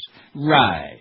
Critics counter the government is trying to hide the human cost of the war from the public. It's bad PR, baby, when the public turns on their nightly news and sees those flag-draped coffins because there's bound to be dead bodies inside. They're public records, Begleiter's attorney Daniel Knox said in a telephone interview. This is about the public's right to know the implications of U.S. foreign policy and to assess the price of war. Begleiter's lawsuit filed in U.S. District Court in Washington lists the Defense Department and the Air Force's defendants. A Pentagon spokeswoman declined comment on the lawsuit, of course. They're just staying mum. Last April, the Air Force released scores of photos taken at Dover in response to an FOIA request, Freedom of Information Act. The pictures include shots of some of the coffins of the astronauts who died last year in the Space Shuttle Columbia. The Pentagon later called that release a mistake. Oh, we don't want you to see no coffins. It's bad. Begleiter filed a FOIA request, and the Pentagon's acknowledged receiving it, but has not responded further. The lack of response enables Begleiter to sue, he said. Yeah, I guess that's what happens when people don't respond to you. You have to sue their ass. You know what I mean? No, what do you mean? I'm familiar with that kind of stonewalling crap. 567-0560, pound 560 on the Verizon and Singular wireless lines. Let's get about 20,000, 30,000 calls in between now and 2. What do you say? Yes. You bet. WQAM, hello. Hey, buddy, what's up? How you doing, sir? Before I give you my nomination for your poll, I would like to direct you to the sunsentinel.com website where there is a state investigation going on against a certain shutter company that shined all its customers 72 hours before a hurricane. Really? So I would like you to check that out, and my nomination for the poll is Bryan Adams. Oh, good one. Thank you. Man. Okay, thanks. I mean, not a good one that I like Bryan Adams, but it's he belongs on there. There's some people who like Bryan Adams. About 30, man. Let's see. Where's the? Oh, here you go. Wow, look at that. I wonder which company this was. See, I don't even know the name of that company, the one that did my stuff that didn't show up until like 5 days after the fact. Yeah. I'm sure your friend Adam will know. You know Adam that doesn't have any sponsors running in the show anymore? Mm-hmm. Let's see. I don't think that's it. Do you know the name of the company? Not right offhand, no. Not off the top of my head. Well, this is Boynton Beach, but nevertheless, it's an idea. It's very, very sad, especially in times of emergency, and people give you some. But that's the Florida effing way. I would say a huge percentage of businesses, they do things like, oh, yeah, we're going to be over a week from Friday at 2 o'clock, and then maybe like 3 weeks from Sukkot, they might you up if you're lucky, if it's convenient for them, if the dog doesn't have wild diarrhea. WQAM, hello. Yes, sir. Hey, how you doing today? Okay, how you doing? I'm doing good, Pally. Listen, we better hope Dick Cheney doesn't drop dead during the debate. Because what'll happen is George Bush is salivating for the same thing. He'll put McCain up there, and that'll be the end of the election. Yeah, you're right. Good. Like I said, I hope that the vice president is in the pink of health. Until after the election. and in closing, Neil, yes. I'm Lane Northup, and I approve this message. All right. Excellent. That was good. See, I told you, you have so little confidence just because I know you get more intellectual callers than I do and far more women. Sure, that's what I'm told. Right, yeah. That's what they always say. Oh, George gets the intellectuals. Neil just gets the crazy mouth breathers. Who said that? I don't know. Somebody always says that. Maybe your mom. George will be on very soon, by the way. My vacation starts on Friday for a week. Actually, a little more than a week. I'm doing that scam I used to do. I've got to stop, I let them off the hook too easy. I need a lot more vacation days. Absolutely. Slacker. Yes. WQAM, hello. Yes, hello. This is Shane calling from Miami Beach. I just want to inform you guys of another election joke by this state. Okay. Okay. I went to the Department of Motor Vehicles to renew my driver's license. Right. They told me that I could register to vote when I did that, which I did, or thought I did, until last night, because I'm thinking, there's a chance that this state could screw my registration up. Right. So I went to the website for voter registration information for the state of Florida, and I called Dade County's department handling such affairs, dealing with our registration. And you know what they told me? That I was not registered to vote. And you know what the response was given to me by the joke, the clown on the phone, the woman on the phone down at the Dade County election supervisor's office was? That, I'm sorry, we've lost some of the paperwork from the Department of Motor Vehicles. Oh, beauty. So, again, I don't know what's going on, but last I heard, the Department of Motor Vehicles was located up in Tallahassee, was it not? Yeah. Being funded and overseen by, was it Jeb Bush and his friends and cronies? Fat-ass Governor Jeb Bush. They probably have, psychics there who know, when you go down there, they look at you and see who they think you're going to vote for, and if they think you might not vote for Bush, they throw it out.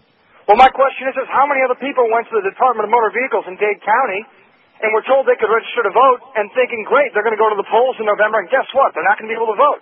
Probably thousands. About 30, man. Probably 30,000 at least. This is something that needs to be discussed. I don't know if you can take this and run with this, or who would be interested in this story, Well, what do you mean take it and run with it? What are we going to do about it? I mean, you can call a Herald, call the... Huh? Well, we got to let people know that there's a fix in right now. I mean, these bastards... Of course there's a fix in. We have stories about the fix being in every single day. There's Glenda in the hood. She's just another Catherine Harris, that's all. She's just another stooge for fat-ass Jeb Bush, and they're going to do everything in their power to eliminate any vote that they think might not go to Bush. So the best answer we can get from the state is that, oops, we lost some paperwork, tough luck. There you go. Oops, we lost it again. As Britney Spears would say, oops, we lost it again. It's unbelievable. Unbelievable. Vote Kerry 2004, baby. All right, Pally. How do you like that? And I'm sure there are going to be a lot more stories. Then come on November 2, which we, of course, will be on the air that day. Just like last election, we were on the air getting calls from people, that one woman, especially in Palm Beach. I think I just voted for Pat Buchanan. I'm going to kill myself. Remember that? Yeah, how can we forget? That was the first inkling that we had. It even made it on the notoriously self-hating fudge report on the Internet. That a woman had called in saying that the ballot was all screwed up in Palm Beach, and she was intending to vote for Gore and wound up voting and says she thinks because of that Teresa Laporte, that butterfly ballot. I'm going to tell you something, man. This corruption in the state of Florida, somebody needs to come in there and straighten their ass out. Thank God that you're there and I'm here. That's all I can tell you. What a wasteland, what a swamp, what a toilet, what a no-count bunch of redneck goofballs. See, I didn't use any of those words yet. You were thinking them, though. Yes, I was. In fact, those are the only ones I was thinking about. See, until the thought police come in, you can still think the words, you just can't say them. Once the thought police come in, you're SOL. 12 minutes after noon at 560 WQAM. We got the Mad Dog at 2, and the Humper is back. Humper is back from one of his lengthy suspensions at 4. If you're looking in the mirror wondering where the hell did that hair go, well, it's on the floor, in the sink, in the toilet, all over the place. And get to the phone right now and call our good buddy Chuck Alfieri. Because for over 30 years now, about 30, man, Charlie's been helping the famous and not so famous like you look their best. You wouldn't even know his work when you see it because Charlie's created the best, most natural system in the universe. The most critical area of any hair system is the hairline, and Charlie's new skin-like hair system is 100% undetectable. The hair looks like it's grown right out of your scalp. Charlie's work is guaranteed, too. You try a system for 30 days. About 30, man. Try it for about a month. If you don't love the way it looks and feels and smells, if you're not getting laid 40, 50, 60, 70 times a day, return it for a full refund. Make the call today. Tell Charlie you heard about it here on the Neil Rogers Show and get you your special QAM $200 discount off the regular price of $800 for the natural hairline system. 1-800-321-2413. Don't forget, the secret to a great hair system is make sure nobody can tell you're wearing one, as opposed to Sam Donaldson and certain others that we knew and despised. And Charles's new skin-like hair system is as natural as it gets. You won't believe how much younger and better you look after Charlie takes care of you. So call him today, no obligation. Call 1-800-321-2413, 1-800-321-2413, or on the wicked web, charlesalfieri.com. The Howard Stern Show. Neil Rogers, mornings and midday. And sports around the clock. 560 QAM. Oh, Canada, you think that you're in luck. Stole our all-star game, 'cause your own sports really suck. You got dogs, sled runs, you shoot moose with guns. What a way to entertain. And you fish for ice, you think hockey's nice, 'cause it's played without a brain. Ooh, Canada, oh, nausea. Give me my all-star game, I want it back now. 'Cause baseball in Canada makes me a blow child. 12:18, how long before they finally decide? Oh, you can't play that puking thing either, because that's excretory activity. We're puking over here. Yeah. So let's play it a lot while we still can. Of course, the belching one. Or the nose blowing. Huh? Or the nose blowing. Oh, don't be playing that.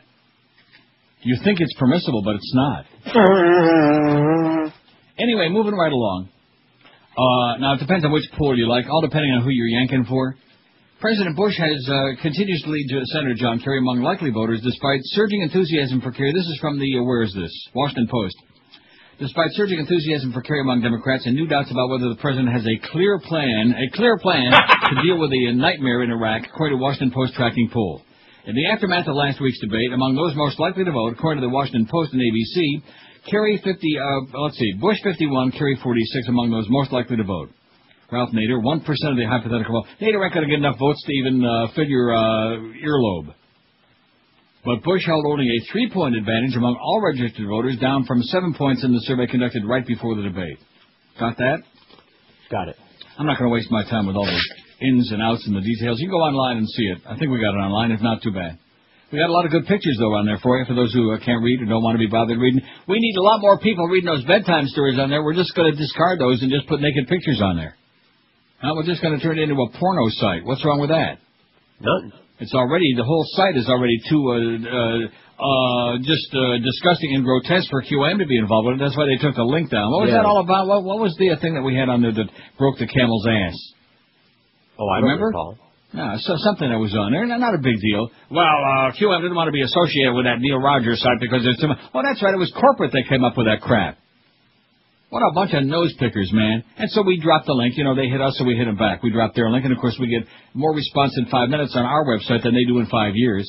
As a matter of fact, if you look at the Alexa graph, on Sundays they get response when the Dolphin game is on, which that'll end real soon. And the rest of the week, not enough to even, not even like a fart. Not that much of an impact. Like a silent fart, nothing. Oh, now, you know something I'm thinking? Can't we play that? That doesn't have any farting noises in it. Silent fart? Yeah. No, just the silent. Well, wait a minute. Let's give it a shot. I'm just trying to think of... It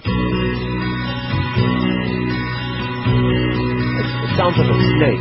Oh. Silent fart. Now, what do you think? That's a snake, man.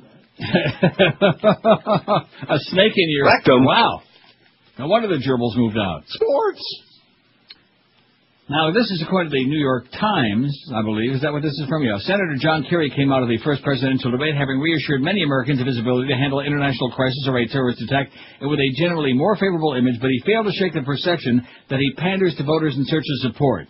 The poll also found significant doubts about President Bush's policies in Iraq, with the majority of the public saying the U.S. invaded too soon and the administration did a poor job thinking through the consequences of the war. But Mr. Bush maintained an advantage on personal characteristics like strong leadership and likability as well, and the enthusiasm of his supporters. How sad. 4 weeks from Election Day, which is today. 4 weeks from today, boys and girls. This is the day the Michael Moore DVD comes out and a video store nearby you. Fahrenheit 9/11. Go out and buy 100 copies. 4 weeks from Election Day, the presidential race is a dead heat again, according to the Times, with Mr. Bush having given up the gains he enjoyed for the last month after the Republican convention in New York, the poll found. In a head-to-head matchup and a three-way race, including Ralph Nader, the contenders each won 47% of the registered voters surveyed in the poll. 47-47. And Nader doesn't even say what.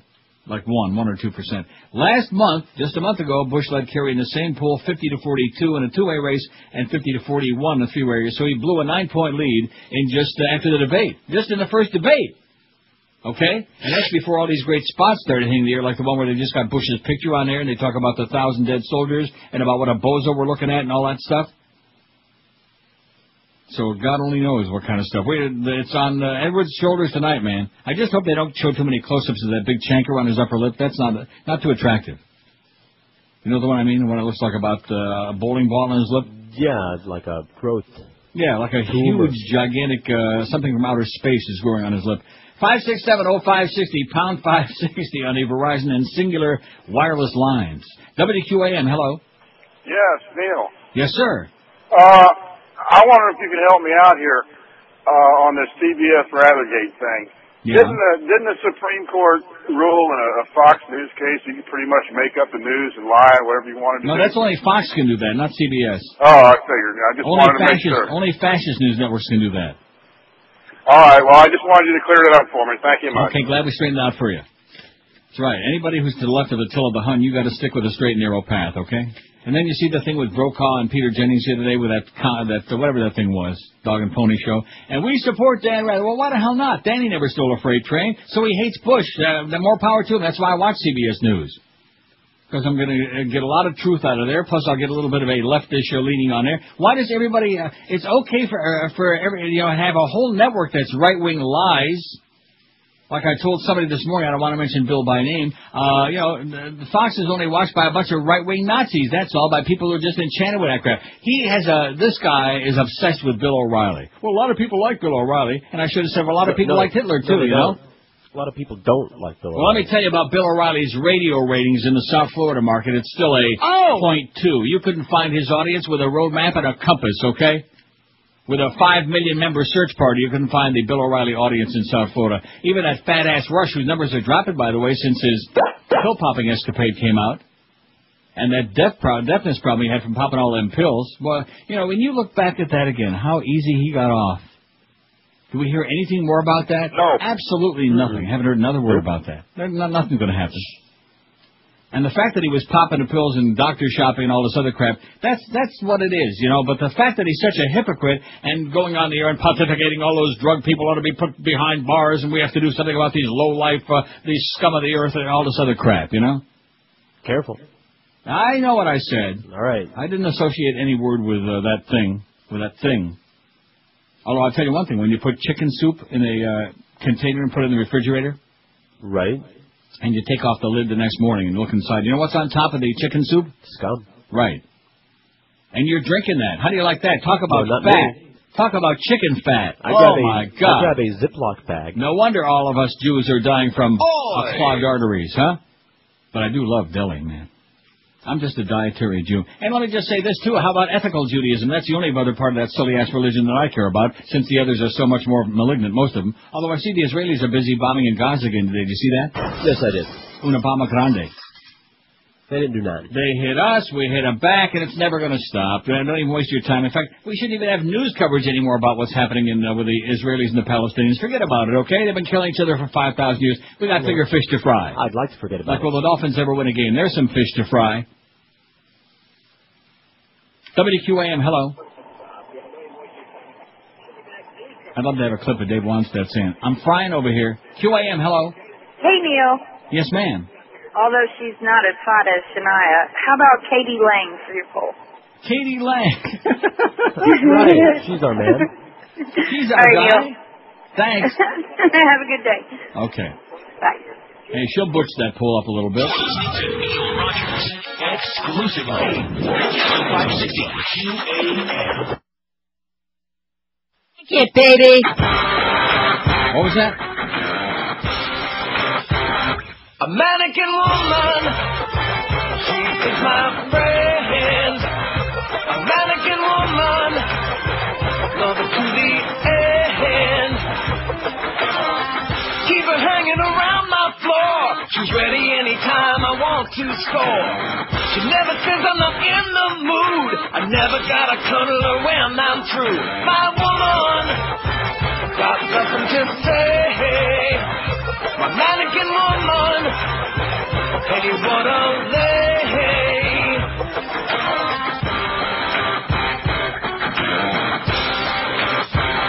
My mannequin woman, white as a sheep. My mannequin woman never falls to sleep. There's someone knocking upon my door. She's the girl I found in the clothing store. I feel luckier than most guys when I'm right in the middle of plastic thighs. My woman got nothing to say. Mannequin woman, hey, what a lay. Yank it, baby. Yeah, I want to make sure that we didn't chop Jennifer off there. 12:32 at 5. Well, the reason I was distracted there when we came back from the break is I was looking at the great news on our website. Oh! Even almost bigger and better than the Requiem for an Offensive Line. Leader of the Free World is up. Did you see it? No. It's up there right on our website. There is George W. with the Pinocchio nose. It's a beautiful thing. Everybody in the free world must take a look at that while you're still allowed to see it. I spent all day with that thing. Anyway, now this fax from our friend Gene Rogers says, Canadians, Neil Diamond. He's Canadian? I don't know. Oh, my God, how embarrassing. Neil Sedaka is Canadian? I don't know. He's silly enough to be. And then he says the guy that sang Diane in the 50s can't remember Paul Anka's name. I mean, how could you not remember Paul Anka, the guy with a canker? No, that's John Edwards. Paul Anka. Now, that I'm sure is correct. He was Canadian by way of Lebanon or somewhere like that. Paul Anka. I don't know. We'll have to look up Neil Diamond and Neil Sedaka. Here's another good one that we know for sure. Alanis Morissette. Right. Got that? Got it. Alanis. Oh, there he is. Paul's Anchors. We can't even say the name of that bit. Can't say Have My Baby? Why not? Oh, and we can say the name of the real song. I was just playing the parody. Oh, the bit. Oh, don't be doing that. Now, speaking of Fox, I'm going to just pass this along now because that previous caller that was saying about, well, Fox News, the court rule that they can make up whatever the hell they want and there's no obligation to tell the truth. See, nobody expects the truth from Fox because we know it's the Nazi news network. But anyway, Katrina vanden Heuvel, the editor of The Nation, says today, Fox rejects the nation. Do we have this one on today or is this one going on tomorrow? I forget. Josh. Josh will know. Josh. Yeah? Fox rejects the nation. Katrina vanden Heuvel, The Nation. Should be on there today? I don't know whether I may be on today or maybe on tomorrow. I don't know when I send it to you. Probably this morning. Probably this morning. Oh, my God. Talk about double talk. This guy makes Bush look like an articulate, clear, whatever. Anyway, she writes, the Fox News Channel ran a splashy full-page ad in our recent GOP convention issue. In fact, Fox has bought several ads in The Nation in the last year, including our back page, leading some 50 readers to cancel their subscriptions in protest of the magazine taking what they considered tainted money. But we stand by our advertising policy, one which starts with a presumption that we will accept advertising even if the views expressed are repugnant to those of the editors. Blatantly misleading ads or ads purveying harmful products will fall into a gray area of discretion, but as a general principle, we assume our readers will have sufficient knowledge to judge for themselves the merits of commonly known products such as cigarettes. In contrast, Fox News seems to believe its viewers must be protected from news free of White House spin and corporate agendas. More the cowardly lion than the fierce Fox, the cable news network has just rejected a 60-second TV ad that The Nation was planning to air during the Republican National Convention. Nobody owns The Nation, not Time Warner, not Murdoch, the commercial said, so there's no corporate slant, no White House spin, just a straight dope. Fox rejected the ad out of hand, according to the magazine's senior vice president for circulation, Art Stupar, after our ad agency sent the commercial to the network. I find it ironic, Stupar told the New York Times, which wrote about Fox's censorship. They are the GOP cable station, a champion of free markets, and they got spooked at the thought of running an ad that doesn't publish spin or serve the agenda of corporate conglomerates. Could mention of Mr. Murdoch have been a problem? A man who takes money from some of the worst regimes in the world can't take a few bucks from the nation? Cowardly Fox may be running scared, but the ad appeared in Time Warner's CNN, as well as NBC, Universal, MSNBC, and Bravo during Republican National Convention week. You can also click here, and she's got a link that you can click to watch the spot online, and thanks to the readers and others who contributed money to allow us to air it, says Katrina. So you can click it on the thing when we get it on there. How do you like that, huh? Picking and choosing. Oh, no, we don't want your money. We don't want you to advertise here, because we don't want to put your left-wing propaganda on our right-wing network. We look up Neil Diamond or Neil Sedaka yet, or what? Josh is looking them up. Yeah, well, take your time. We got a lot of time. We got an hour and a half. Hour and 24 minutes, but who's counting? Oh, Miss Elton John takes angry swipe at Madonna. Are we supposed to care about this? Which do we care more about this, Scott and Lacey Peterson or Elton and Madonna? Elton and Madonna. I care about the debate. I don't give a flying crap about Scott and Lacey Peterson. If ever in the history, this next to Elion, I cannot imagine any news story, a non-political news story that's gotten overhyped to the extent, and between Larry King and, what's her name, Nancy Grace, and all, it makes you want to get on your hands and knees and puke up meals that you ate 20 years ago. It's just disgusting. It's sickening. Yeah. Who the hell gives a flying crap about Scott and Lacey Peterson? At least Chandra Levy and Gary Conduit, at least there was something good with that. And now an update on the Chandra Levy story. Nothing. Absolutely nothing. More on this later. Right. And maybe they, I love this. Nice sound. Although I can use probably dumpable stuff in this one. Because it's your perverted friend, both with Ryan. Yeah. But on the other one, yeah. What the hell ever happened to Sean? Was she still dead? Wolf dressed in a suit, congressman or male prostitute, rides around in his limo without wearing pants. If you start dating him, it's a hell of a chance. It'll change your whole life. He'll tell you he loves you but won't believe his wife. Then he flips, does an OJ and whips out a knife. That's what it's like if you are Gary's girl. I'll help you if you're Gary's girl. Then poof, you're gone. You're gone just like that. All the women say Condit's a Clinton protege. If he writes down your name in his little black book, they might pull you from the river on the end of a hook. He'll change your whole life. He'll tell you he loves you but won't leave his wife. Then he flips, does an OJ and whips out a knife. That's what it's like if you are Gary's girl. Oh my God. God help you if you're Gary's girl. Then poof, you're gone. You're gone just like that. Did we ever hear one more word about that? No. No, because they found out that he didn't do it, and it was like, oh, that's no fun. Right. We don't care about no more. We care about her. The bitch had it coming, evidently. And what was the other one I was talking about before that we never heard another word about? Oh, yeah, Rush, with the pill popping, and Wilma and all that stuff. Not another word. They get you all whipped up about these stories, and it's so important, and then as soon as they milk it for all they can, then we move on to the next hysterical story du jour. British pop veteran Elton John, she's getting to be a real wild lady lately, took a foul-mouthed swipe at Madonna yesterday. Not that I want to defend Madonna, but what the hell is her problem, Elton? Saying she cheated her fans by miming on stage. But the American pop superstar was swift to rubbish his accusations, saying she does not lip-sync or criticize other artistes. While collecting a songwriting award from Q Music magazine in London, Elton suddenly launched into a tirade against Madonna when he discovered she had been nominated for the Best Live Act. Anyone who lip-syncs in public on stage when you pay $134 to see them should be shot, John said, in reference to ticket prices for Madonna's reinvention tour. Madonna, best effing live act, F off, said the singer. Like I said, he's okay. Said the singer renowned as much for his outrageous outbursts as he is for his outlandish outfits. Since when has lip-syncing been live, he asked. He ended his outburst by saying, that's me off her effing Christmas card list, but do I give a toss? No. Do I give a toss? That's a Brit thing. Oh, I know. His tirade prompted a swift response from her U.S. spokeswoman Liz Rosenberg. I wonder if she's one of those, what's those Jews? Philoshes. No, the ones that she's into and Brittany and all that. Oh, Kabbalists. Yeah, she's a Kabbalist. Liz Rosenberg said in a statement, Madonna does not lip sync, nor does she spend time trashing other artists. She sang every note on her Reinvention Tour live, is not ashamed that she was well paid for her hard work. And Madonna, 46, showed she was not taking John's criticism too seriously. Elton John remains on her Christmas card list, whether he's nice or naughty, the statement added.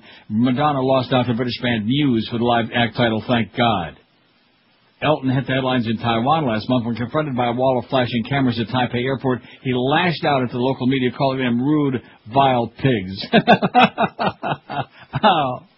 The televisions and photographers at the airport were the rudest people I've ever met. I've been to 60 countries, the 57-year-old Queen said. His partner, David Furnish, I wonder if they live in a furnished joint, has memorably captured the flamboyant star at his most outrageous and demanding and fly-on-the-wall documentary appropriately named Tantrums and Tiaras. You're listening to Neil Rogers.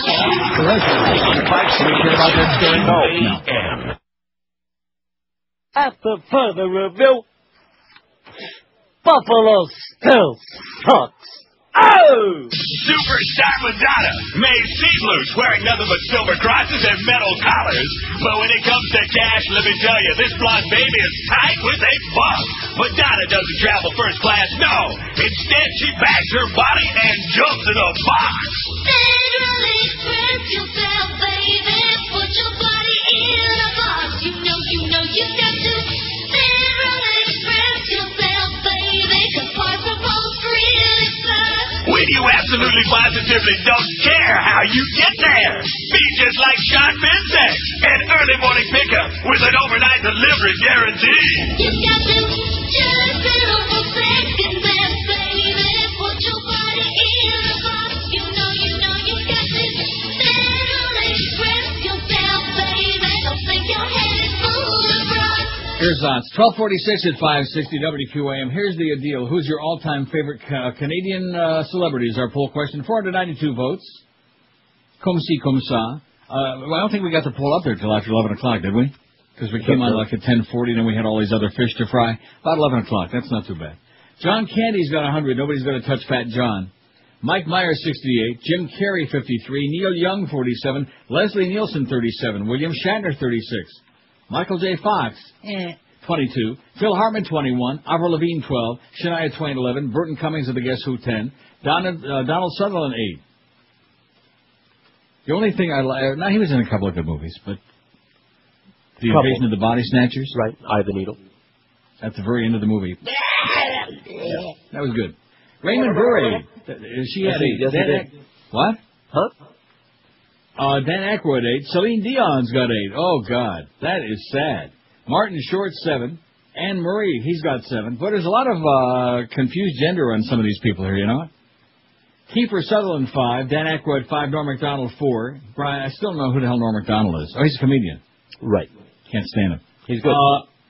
Brian Adams, 3. Howie Mandel, 3. Lauren Green, 3. Lauren Michaels, 2. Gordon Lightfoot, 2. Monty Hall, 2. Christopher Plummer, 1. And look at, no votes yet for Katie Lang. Oh, no. Al Enos Morissette, and he writes, Josh, is this like a generational thing? Is that the problem? Instead of K period, D period, he's got Katie, Katie. She ain't no Katie, okay? That's not his kind of music. I understand. Not my kind of music either, but I'm just telling you right now, she ain't no Katie. We were like... She ain't no lady either. That's for sure. Anyway, Cheney's cronies. You got me tongue-tied now. Cheney's cronies. The big debate's coming up in Cleveland tonight. The one and only vice presidential debate, as John Edwards will be there with that big thing on his lip, and Dick Cheney will be there with his thumping, puking heart. This is from The Nation also, as a matter of fact. Who wrote this? Somebody wrote it. As he prepares to debate Halliburton CEO turned Vice President Dick Cheney, Senator John Edwards would do well to study up on his Harry Truman. The buck stops here, President had a word for war profiteering, treason. He had another word for those political and business leaders who condone waste, inefficiency, mismanagement, and profiteering during a time of war, unpatriotic. If John Kerry's running mate wants to have a greater impact in his debate with the Vice President, which follows hard on the first presidential debate than did the woefully inept Joe Lieberman when he faced Cheney in 2000, Edwards has to drop the fake friendliness of the Washington elites whom Truman so disdained in favor of blunt talk about Cheney, starting with his Halliburton connections. Halliburton's been experiencing a growth spurt ever since Cheney passed through the revolving door of Washington politics to set up the administration he manages for George W. Bush. The Texas-based corporation moved to number 1 on the Army's list of top contractors in 2003, pocketing $4.2 billion taxpayer dollars last year alone. It got one no-bid contract after discussions in which Cheney's chief of staff, Louis Scooter Libby, was involved. Despite soaring revenues, however, the Halliburton unit doing work in Iraq is plagued by so many problems, from mismanagement to allegations of corruption, that may be spun off to try to salvage what's left of the parent company's reputation. If Edwards brings Halliburton up during his debate tonight with Cheney in Cleveland, the vice president will undoubtedly claim, as he has whenever he's been challenged, that he no longer has any connection with Halliburton. Edwards can counter with another of those blunt Trumanisms, liar. The vice president continues to receive money from Halliburton, $178,000 plus in 2003 alone, and Congressional Research Service study has described the sort of deferred salary payments he received and the millions in stock options he retains as among those benefits described by the Office of Government Ethics as retained ties or linkages to one's former employer. In other words, Cheney has a great big conflict of interest, and pounding away on it will go a long way toward exposing the crony capitalism that's been the hallmark of the Bush administration. Edwards should talk about the other troubling aspects of Cheney's tenure, too. As Nation Washington correspondent John Nichols explains in his new book, Dick, the Man Who Is President, most of the pathologies of the Bush administration can be traced back to Cheney, who chaired the Corrupt Energy Task Force and pressed Bush to make a second round of tax cuts for the rich, which then Treasury Secretary Paul O'Neill worried were unwise and unsound. This is the armchair warrior who, as a college student, collected 5 draft deferments to avoid serving in Vietnam, but who entered the White House campaigning for war on Iraq and never let up. Since the 9/11 attacks, and with increasing ferocity during the current campaign, Cheney has served as Bush's scaremonger-in-chief, evoking images of thousands of Americans killed by terrorists with nuclear weapons and seeking to justify the invasion of Iraq by repeating thoroughly discredited claims that Saddam Hussein's regime was working with al-Qaeda. By making a link in the minds of voters between the excesses of Halliburton and the deteriorating situation in Iraq, Edwards can help refocus the campaign on the questions that matter. Among them, which presidential team can be trusted to put the needs of Americans before their own interests and those of their friends? Cheney has made it very clear where his loyalties lie. That's pretty good stuff from the Nation, eh? What did I tell you before? The biggest crook in the world today, Dick Cheney. He makes Silvio Berlusconi in Italy look like a Sunday school preacher. That's the kind of crook you got with Dick Cheney. They don't call him Dick for nothing, okay? Just leave it at that. Joyce. 5670560. Well, that's his name, you know. Pound 560 on the Verizon and Singular wireless lines. Let's get a few of these. Let's get a few thousand calls in here, okay? Get these people whipped up into a frenzy. Let's get them out there to their nearby video store, and please don't buy it at Blockbuster because we hate them like poison. But if you have to, I don't think there's. You think they're going to actually sell it? I'm going to swing by Best Buy myself. Best Buy. They have good prices on the counter. They don't hire anyone. Yeah, and it's not something you have to wait for them to lift off the shelf either. No. I mean, Best Buy is fine, unless, of course, you want to go in there and get service. If you want to go in there and get service, well... No. Help yourself. It's self-service. Right, there you go. Bring your own ladder and just hop up. But I can see it right up. That's the one up there that I want. That's the DVD player right up there. Just go over there to the glass counter and stand there and wait. Take a number. Mm-hmm. And if you can live till next Shavuos, maybe we'll get to you. WQAM, hello. Hey, Neil, how you doing? Okay, Pally. Hey, listen, I read a great article in Vanity Fair. Right. I don't know if you caught it. And the article is basically what would happen if Bush won a second term. Oh, God. And, yeah, I know, it was dreadful, but it was a good spin to it because it really talked about how over the past 40 years, every second-term president has some sort of scandal that gets them pretty much knocked out.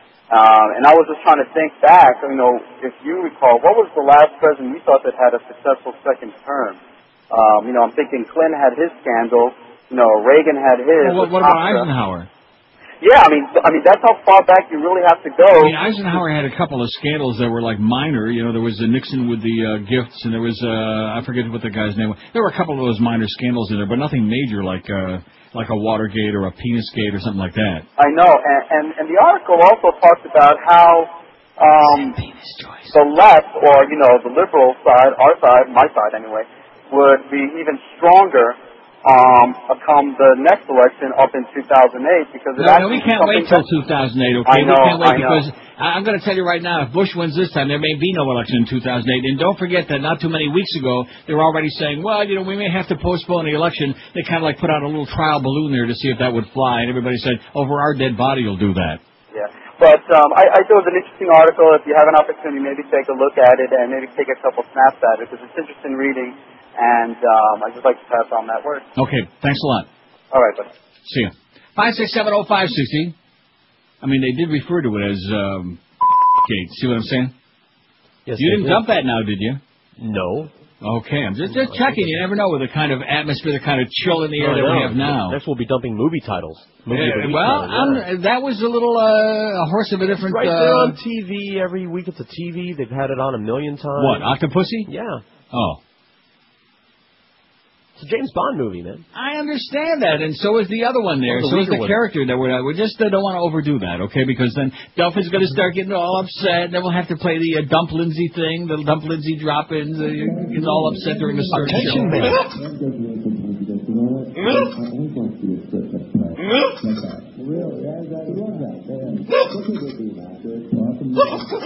Yeah, actual audio from Dump Lindsay in the control room with his headset on during the dumping of the Stern Show, which goes on 40, 50,000 kind of a times. visual.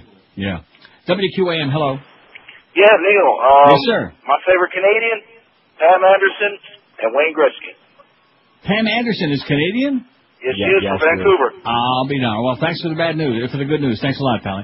And Wayne Gretzky, well, we can put him on here. He's not only an ex-athlete, but he's a celebrity. He's a needle-nosed idiot as far as I just don't like him. I hate Wayne Gretzky. Especially after he speared Dougie Gilmore in that game number 6 in the playoffs there in '93, whatever the hell year it was. Nice going, Wayne. And every time Wayne would get hit, he had that silly little helmet. He'd hold his head and go crawling off to the bench. Oh, somebody touched me. Somebody hit me. Can't stand Wayne Gretzky, but nevertheless, put them both on there, okay? Speaking of needle noses, yeah. When you were playing with your Bush picture, you know the follow the nose picture on the website there, the new picture that we have there. Did you click on the Blair option at the bottom of it? Oh, I didn't. I saw it. I didn't have time. I was just ending, which is why when I came back, I screwed up whatever we were doing. There's an added dimension there you'll enjoy. So, in other words, you can take a look. I'm looking at it right now. You can click on the picture above, and you got the Bush leader of the free world with the long schnoz, the Pinocchio nose. Following the money. Now click on Blair. Well, just a second. I'm waiting for this to download. You do understand that our site's a little bit slow, and that's because it's got a zillion good things on there. So, in fact, it's not doing anything right. Oh, there it is. Look at the size of that thing. Holy cow, that proboscis. Can I say that? I'll check the lexicon. Oh, I see. And the cursor is the $sign. Right. Now click on the word. Oh, look at that. And there's Tony Blair. Oh, that is the best. Yeah, then you can switch it back. He didn't go for no heart operation. He went for a nose job. You're listening to Neil Rogers exclusively on 560 QAM. Boris Batonov, since Fearless Leader has won, Natasha and I no longer have to look for Moose and Squirrel. Instead, we listen to the Neil Rogers Fair and Balanced 1 to 2 hour. Tony nomination, send it out. Where is mine? What's it all about? Aida was sort of a hit. I got an Oscar and a Grammy. Tony don't mean spit. But what the hell are all these other shows? Mandy for taking beat me, that blows.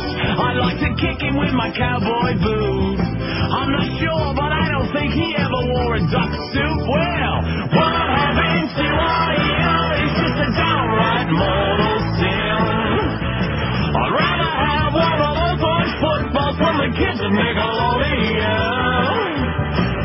Don't they know that I'm a genius? Hey, I wrote The Lion King. Listen, how many hit songs did Mandy Patinkin sing? I'll tell ya.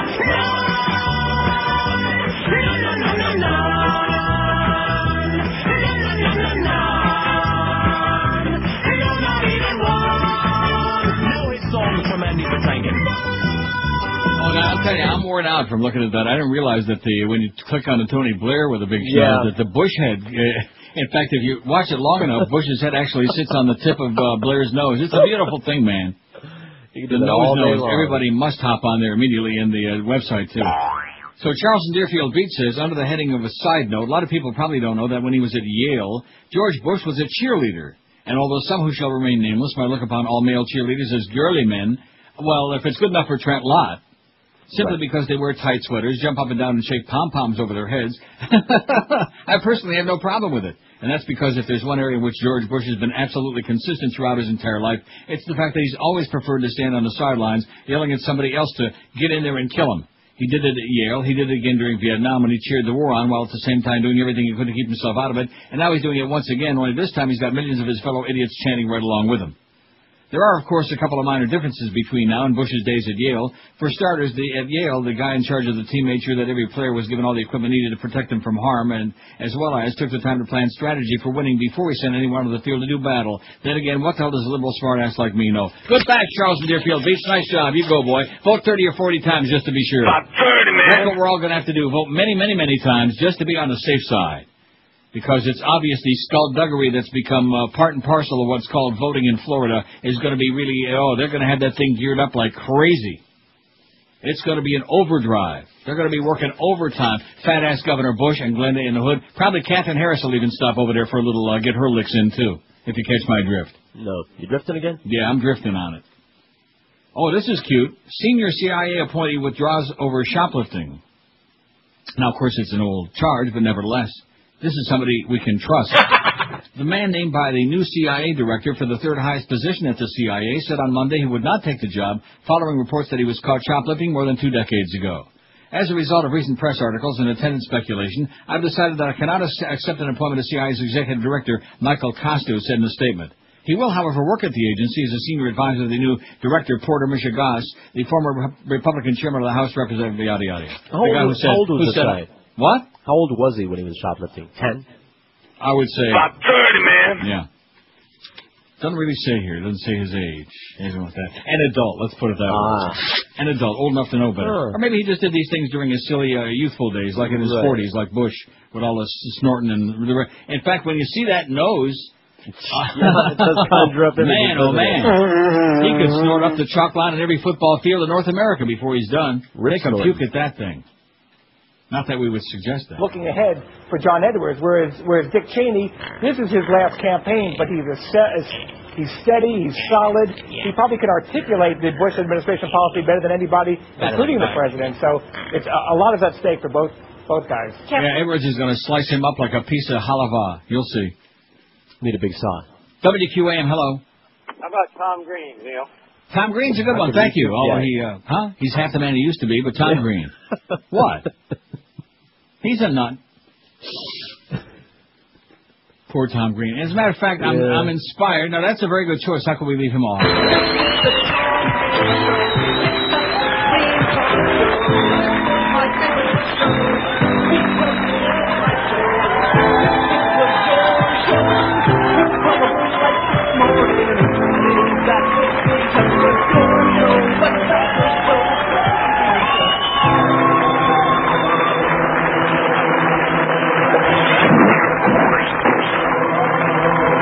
Those are just raspberries. Don't get panicky now. Some of us remember Tom Green when he was actually funny. Before MTV got a hold of him and did to him what they do to everything else they touched. They ruined it. They spoiled it. I think it's Carson Daly's fault. In fact, I think if your dog drops a load on the carpet, that's Carson Daly's fault. If your kitten has diarrhea all over the sofa, that's your Carson Daly's fault, wouldn't you say? Absolutely. If we have like another hurricane that comes, heaven forbid. Oh, God. Forbid. That's Carson Daly's fault. Absolutely. This is really a hoot. You want to have a good laugh? Panthers hope fans will stick with them. Oh, my God. This is hysterical. It's in the Herald, so you know it's got to be a joke. You know it can't possibly be true.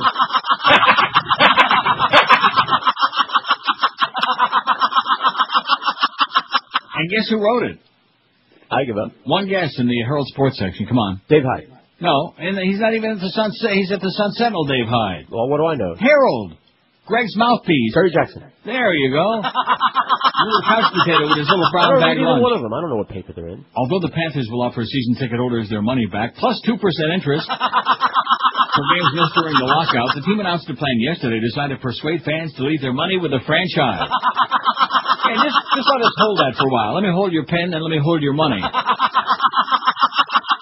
Season ticket holders who do not request monthly refunds are being offered several perks, including a chance to lock in their current season ticket price for the next 2 seasons, a 2% interest credit,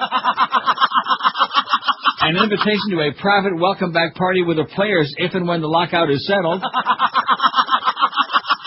and 2 free tickets to a major concert event,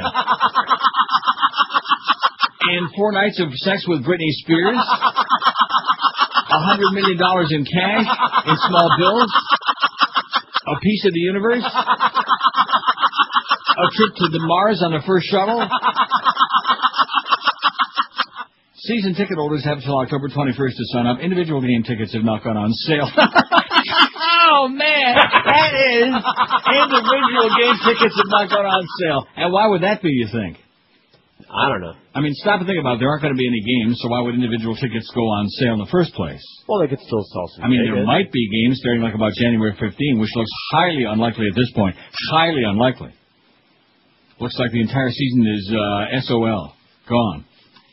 But you let them hold on to your money, and they'll give you all of these things, and, some of which were real and some of which may have been embellished a little bit, but it just lightened up a little. Just as ridiculous as what they were saying. 114 people say their all-time favorite Canadian celebrity is John Candy. Well, how come we put Wayne Gretzky on there, not Frank Mahovlich? I'm just a joke now. Or Johnny Bauer. Or Red Kelly. Or Dave Keon. John Candy, 114. Mike Myers, 74. Jim Carrey, 61. Neil Young, 52. Leslie Nielsen, 42. William Shatner, 37. Captain Kirk. Phil Hartman, 28. Michael J. Fox, 25. Shania Twain's only got 13. What's that all about? I think there ought to be an investigation of that. Avril Lavigne's got a dozen. Dan Aykroyd, 11. Burton Cummings, 10. Celine Dion's got 10. Who are those people voting for Celine Dion?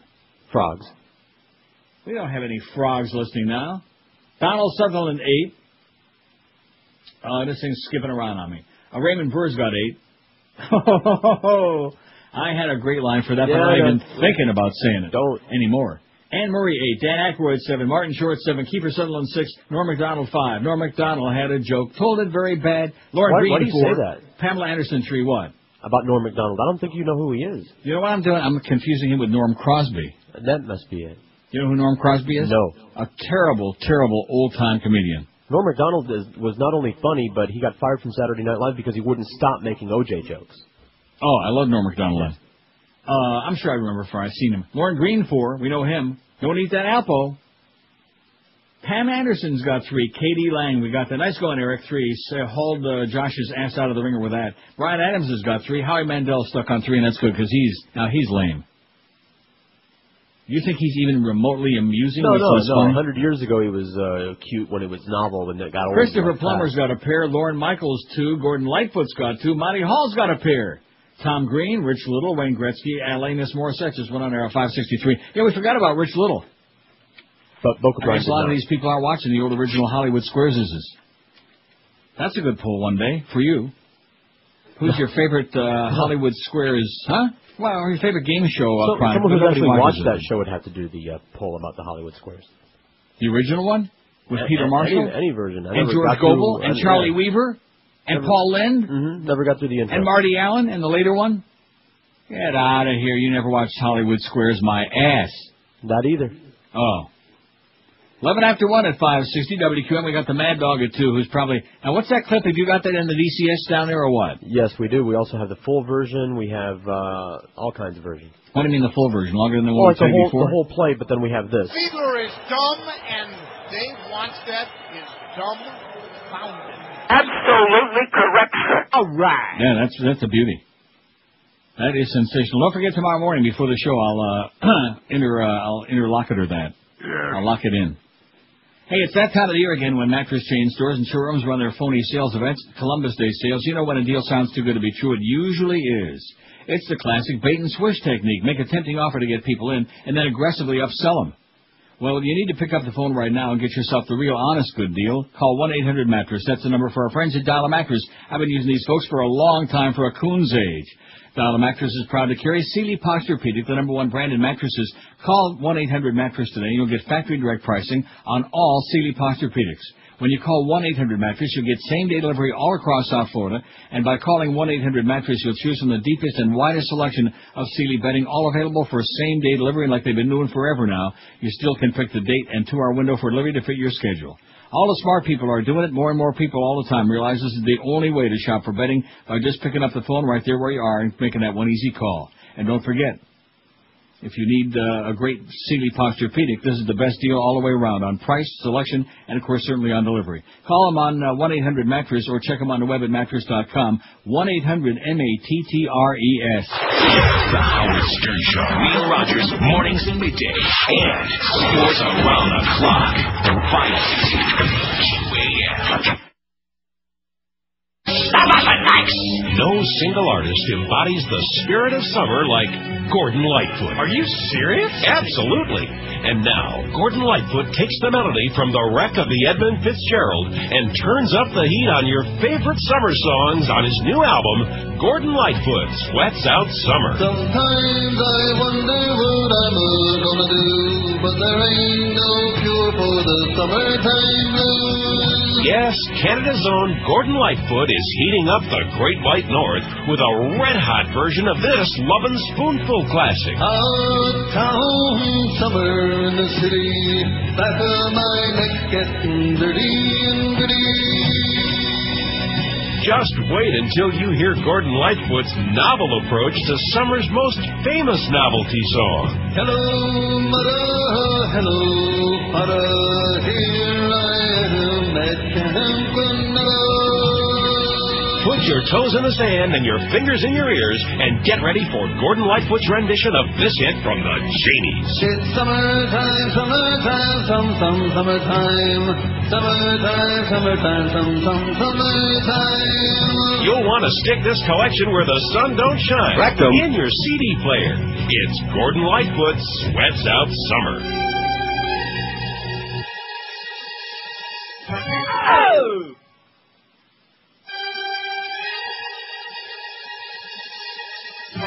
Oh!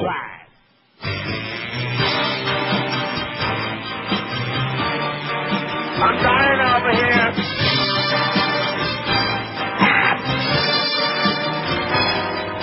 See, I told you I'd find it.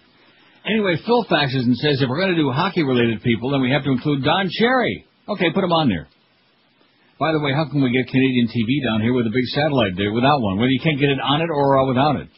Says, I'm really jonesing for the Inuit channel. Well, I can't give you the Inuit channel, but I can give you... I will celebrate our 21st wedding anniversary. See, now, that goes to show you, I'm trying to play frog. For love for children is real. Yeah, I'm trying to play Il frog. y a des conséquences, exactement. Yeah. Alors, il y avait tort de faire ça, donc. Man, are they pigs, you know what? But anyway, that's another story. And, of course, I'm sure you got a few of them still down there. In fact, they're going to be coming very soon. I hate to break the news because of the low last night, low temperature here, and in Montreal it's a lot colder. Low was about 3 degrees, 38, eh? Not too toasty. This is a horrendous story. Mother of soldier killed in Iraq collapses and dies. Her grief was so intense, hospital worker says. Tucson, Arizona. A 45-year-old woman collapsed and died days after learning her son had been killed in Iraq and just hours after seeing his body. Results of an autopsy were not immediately released, but friends of Karen Unruh Warren said she couldn't stop crying over losing her 25-year-old son. Army specialist Robert Oliver Unruh was killed by enemy fire near Baghdad on September 25. Her grief was so intense it seemed it could have harmed her, could have caused a heart attack. Her husband described it as a broken heart, said Cheryl Hamilton, manager of the Respiratory Care Services at University Medical Center. Unruh, a combat engineer, had been in Iraq less than a month when he was shot during an attack on his unit. This is the kind of carnage that's going on where your sons and brothers and daughters and cousins and whoever else are being used as a human sacrifice. And the one thing that really was unfortunate during the debate last Thursday was that John Kerry don't have the cojones, or whatever day it was, don't have the cojones. Because it's not politically correct. When they asked him about, well, are you saying that this is that these soldiers are dying for nothing? And he's, oh no, of course they are. If it's an unjust war, if it was based on a pack of lies, which it was, how could they be dying for a legitimate cause? It's got absolutely nothing to do with fighting the war on terrorism. It's got nothing to do with protecting America. They're being used as a human sacrifice, as pawns in his game that the neocons are using to launch their peanut crap on the world. And, of course, the public goes on, well, Bush looked like this, and Cheney looked like that, and Kerry looked, and John Edwards got that big thing on his lip. That's about the extent to which I would say about 70% of the American public can function and think, is what they look like. And that's why Bush lost the debate so bad, because he looked like a lunatic. He looked like a bullfrog in heat. Like Rumpelstiltskin on a bad day, hunching over that podium. They should change his meds. Wincing and nodding, and, well, they should maybe let him have a little bit. And, in fact, the one guy wrote that instead of that water in the glass, he was praying that it was like Jack Daniels. That might have calmed him down a little bit. Maybe that's what he needed. It wasn't that color. Maybe he should have taken a flask out of his jacket pocket and taken a little swig every now and then. I guarantee you, man, gun-toting, pickup truck driving Americans, they'd love that. That's our president. All right, you go, George. Have one for me. Oh, and I don't want to get anybody scared. We don't like people getting nervous, overreacting. because that would be irresponsible and bad. But patients in the U.S. faced a shortage of flu vaccines in the upcoming season after Chiron Corp announced today it won't be able to make any of the product due to regulatory problems with its British plant. Oh, my God. Chiron's statement said it previously expected to provide nearly half the U.S. supply of the flu shots for the next flu season, 2004 and 5. It said it's discussing potential impact with the U.S. Food and Drug Administration, those grave robbers, and the Centers for Disease Control and Prevention. U.S. public health officials said vaccine plans would be hard hit by the announcement. If what I understand is correct, then that would be a significant disruption in supply, said Dr. Walter Orenstein, Assistant Director of the Vaccine Center at Emory University School of Medicine in Atlanta and former Director of the National Immunization Program at the CDC. How do you like that? A shortage of flu shots, I think probably fewer people are going to die from getting them. Sounds good to me. Speaking of people dying, I'm reading a whole lot of stuff here, but you know what? That's okay. I want to try to get this all in. Don't have that many more, okay? All right. 3, 4, 5, 6, 8. Who do we appreciate? I got a few. Don't forget, go out there today to your nearby video store. Don't waste any time. No excuses. If you have to steal the money to buy it, that's okay, too. Get the Fahrenheit 9/11, the DVD. Michael Moore's amazing documentary, which grossed over $80 zillion. Broke all records for documentaries. And it's got all kinds of extra footage in there, too. 4 U.S. soldiers charged with murder. More of the collateral damage of this insanity, this madness that your neocons have launched, having absolutely, positively nothing to do with 9/11, with protecting your ass or anything else. Fort Carson, Colorado. 4 soldiers accused of smothering an Iraqi general during an interrogation last fall have been charged with murder, bringing the total number of U.S. troops charged with murder in Iraq to at least 10. The soldiers could get life in prison without parole if convicted in the November 26th death of Major General Abed Hamed Mawhoush, 57, at Qaim, Iraq. The Army said Mawhoush died of asphyxiation from chest compression and from being smothered. Kind of reminds me of that, which one was it, Lionel Tate? It was Lionel Tate. I get him confused with Nathaniel Brazil. I understand. But, the time was very similar, you know. The handling of Iraqi prisoners by U.S. troops has become a worldwide scandal fed by images from the Abu Ghraib prison. But Mawhoush's case is rare, said Christopher Wilson, former military prosecutor now in private practice in California. I don't know of any other case where a major general died of asphyxiation during interrogation. I doubt that's ever happened in the past 50 years, he said. The Army gave no details of what the soldiers are alleged to have done, but the Denver Post, citing unidentified military documents, reported earlier this year that Chief Warrant Officers Louis E. Welshofer Jr. and Jefferson L. Williams slid a sleeping bag over Mawhoush's head and rolled him from his back to his stomach while asking questions. Well, that sounds to me like a standard operating procedure. Of course it is. Also charged in the death were Sergeant First Class William Summer and Specialist Jerry L. Loper. He was just kind of loping along. Sick. Speaking of criminals, by the way, the Dolphins, don't you think they got enough bad press already? No. Good. Then I'll just add this. Well, this is the next Dolphin anyway. Not to be confused with Mercury Morris. Or, Bob Greasy. Which, huh? Bob Greasy? No, Bob Greasy wasn't no criminal. He's just a boring guy. Bobby Humphrey, Sammy Smith, and the guy from Michigan State, which I can never think of what the hell his name was. Was it Demetrius Underwood? Was that his name? Yes. What about Cecil? And Cecil Kahn. He was just trying to get a peek. He was just trying to get a look. I remember somebody I know and like a lot came on the air. I mean, you talk about defending the defenseless, Humper. Oh, he was just trying to get a look. Yeah, right. Yeah, if you see somebody interesting or you meet somebody on the street and you want to just kind of take a look and see what's going on in their bedroom, you just kind of crawl in through the window. Anyway. Oh, in fact, isn't there something in there I have to dump? Yeah, right at the very end. What does he say? Oh, yeah, about the PI word. Because I do want to play that. I'll take care of it.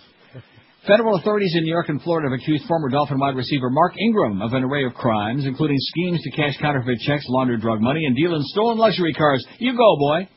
In an indictment made public yesterday, federal authorities in Fort Lauderdale say Ingram cashed more than $300,000 in phony checks and laundered another $200,000. Ingram was also accused of laundering drug money, dealing in stolen luxury cars, and cashing counterfeit checks in a criminal complaint unsealed in New York yesterday. The charges were the latest legal trouble for Ingram, 39, who's already served a 6-month federal sentence for possessing counterfeit bills. He was being held Monday at the Federal Detention Center in Brooklyn for allegedly violating terms of his release on an earlier charge. Well, if counterfeiting bills is good enough for the son of the mayor of Miami, why ain't it good enough for Mark Ingram, right? How about Dan Ingram? Together, the Florida indictment and affidavit by New York-based FBI agent Charles J. Russell spell out the extent of Ingram's alleged criminal activity, which first came to light 3 years ago when he was arrested in a stolen car in Miami. He's accused of selling 4 stolen cars to undercover agents near John F. Kennedy International Airport and meeting with undercover agents to discuss laundering drug money in Florida. Another rocket scientist, and they probably could use him right now, don't you think? Sign him up. When in doubt, bail him out, sign him up. Hey, they could use anybody right now. I'm thinking Danny Boy is probably thinking about going to come back. Hey, listen, if nothing else, Wayne, suit up Danny. At least get some good PR out there. Huh? Whatever happened to that job of his? Let's start. Oh, man. You talk about the unraveling of an organization. That is just so sweet for those of us who just find it detestable and deplorable and grotesque. 26 after 1, and boys, it can be ugly on Sunday or what? Man. Hey, if you want to know more about following a low-carb diet, you want the best-tasting, largest selection of low-carb foods at the very bestest price, then head for our great store, Delights of West Boca. Whether you're starting or restarting for the umpteenth time, the Atkins, the Sugar Busters, the South Beach, or any low-carb, sugar-free diet, Delights of West Boca has always been the #1 low-carb store in the entire South Florida area. We know you can shop your local grocery store, and you can get your meat and fish and cheese and all of those things, but if you want some items that really are going to give you a variety, things with some taste, the things you're jonesing for, if you want a better selection, you want to be able to try it before you buy it, and all your questions on low-carb dieting answered too, this is the place. Your low-carb headquarters, Delights of West Boca. You'll find over 1,200 great products like Carbolite ice cream, breads, pasta, chocolates, brownies, cookies, and lots more. Delights is open every day, 7 days a week from 10 till 10. You'll find them on the northeast corner of Glades Road and 441, right next to Boston Market, or call them toll-free at 1-877-LOW-CARB, that's with a W, LOWCARB, or on the web lowcarb.com. There's only one, Delights of West Boca, your official Atkins retail center. You're listening to Neil Rogers, exclusively on 560 QAM. Long and hear you damn crackhead. Go smoke your crack, please. No. This is Rush Limbaugh, servant of humanity, talk show host, hemorrhoid sufferer.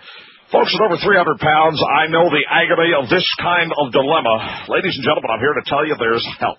With new Preparation Rush and my Rush to Excellence suppositories. Now you can end the pain and itching of hemorrhoidal tissue. Just look for my picture on the box of suppositories and the applicator tube. Another fine product from OIB, the Obesity in Broadcasting Network. Pop another one, please. Thank you. 132 at 560 WQM. Enter the pool, Geddy Lee of Rush, somebody says. Okay. Nobody don't like Rush. Right. Well, depending on which Rush you're talking about. And Jennifer Tilly, that's kind of silly. My favorite Canadian celebrity, somebody says. I didn't know she was Canadian? I had no idea. Well, there you go. Look it up. Make sure. Now, what about Neil Diamond and Neil Sedaka? Did we ever get the lowdown on that? Yeah, they both are not. Didn't think so.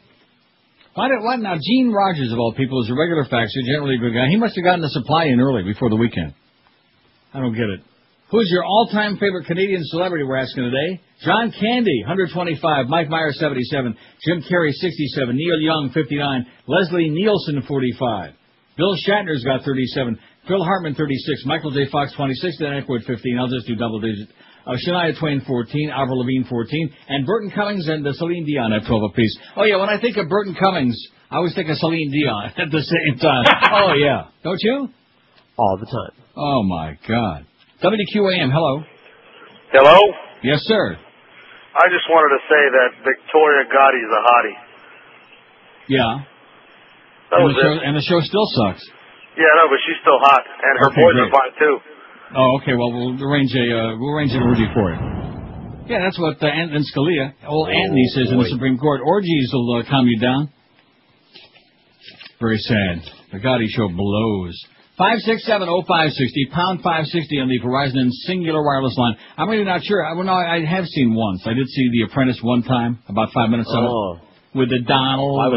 You talk about being able to peddle to the public any kind of crap that you can imagine. He's got a bad do. He's as boring as vanilla pudding, and he's got a lot of money. Big deal.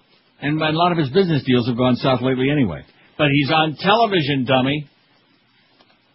WQAM, hello. Good morning, Neil. How you doing? Good afternoon. Hey, that's right. Afternoon. I'm sorry. Hey, you're talking about seeing your website. Most of us down here have Adelphia cable modems. We can't get our computers up because the modems are all still down. Really? Yeah. I've been trying for 3 weeks to get my modem back up, and they keep telling me the server's down. I'll be damned. Well, that's South Florida for you, man.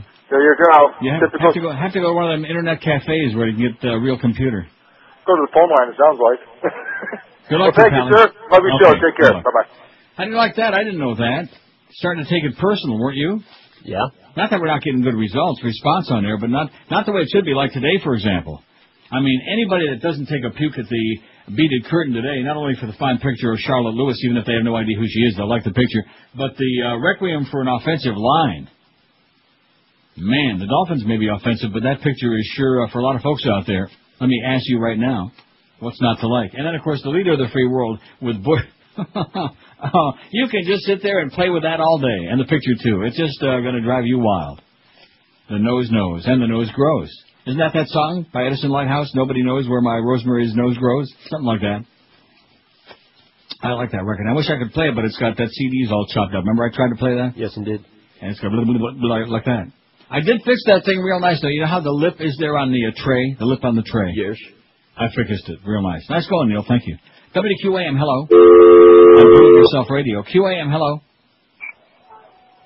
Hello.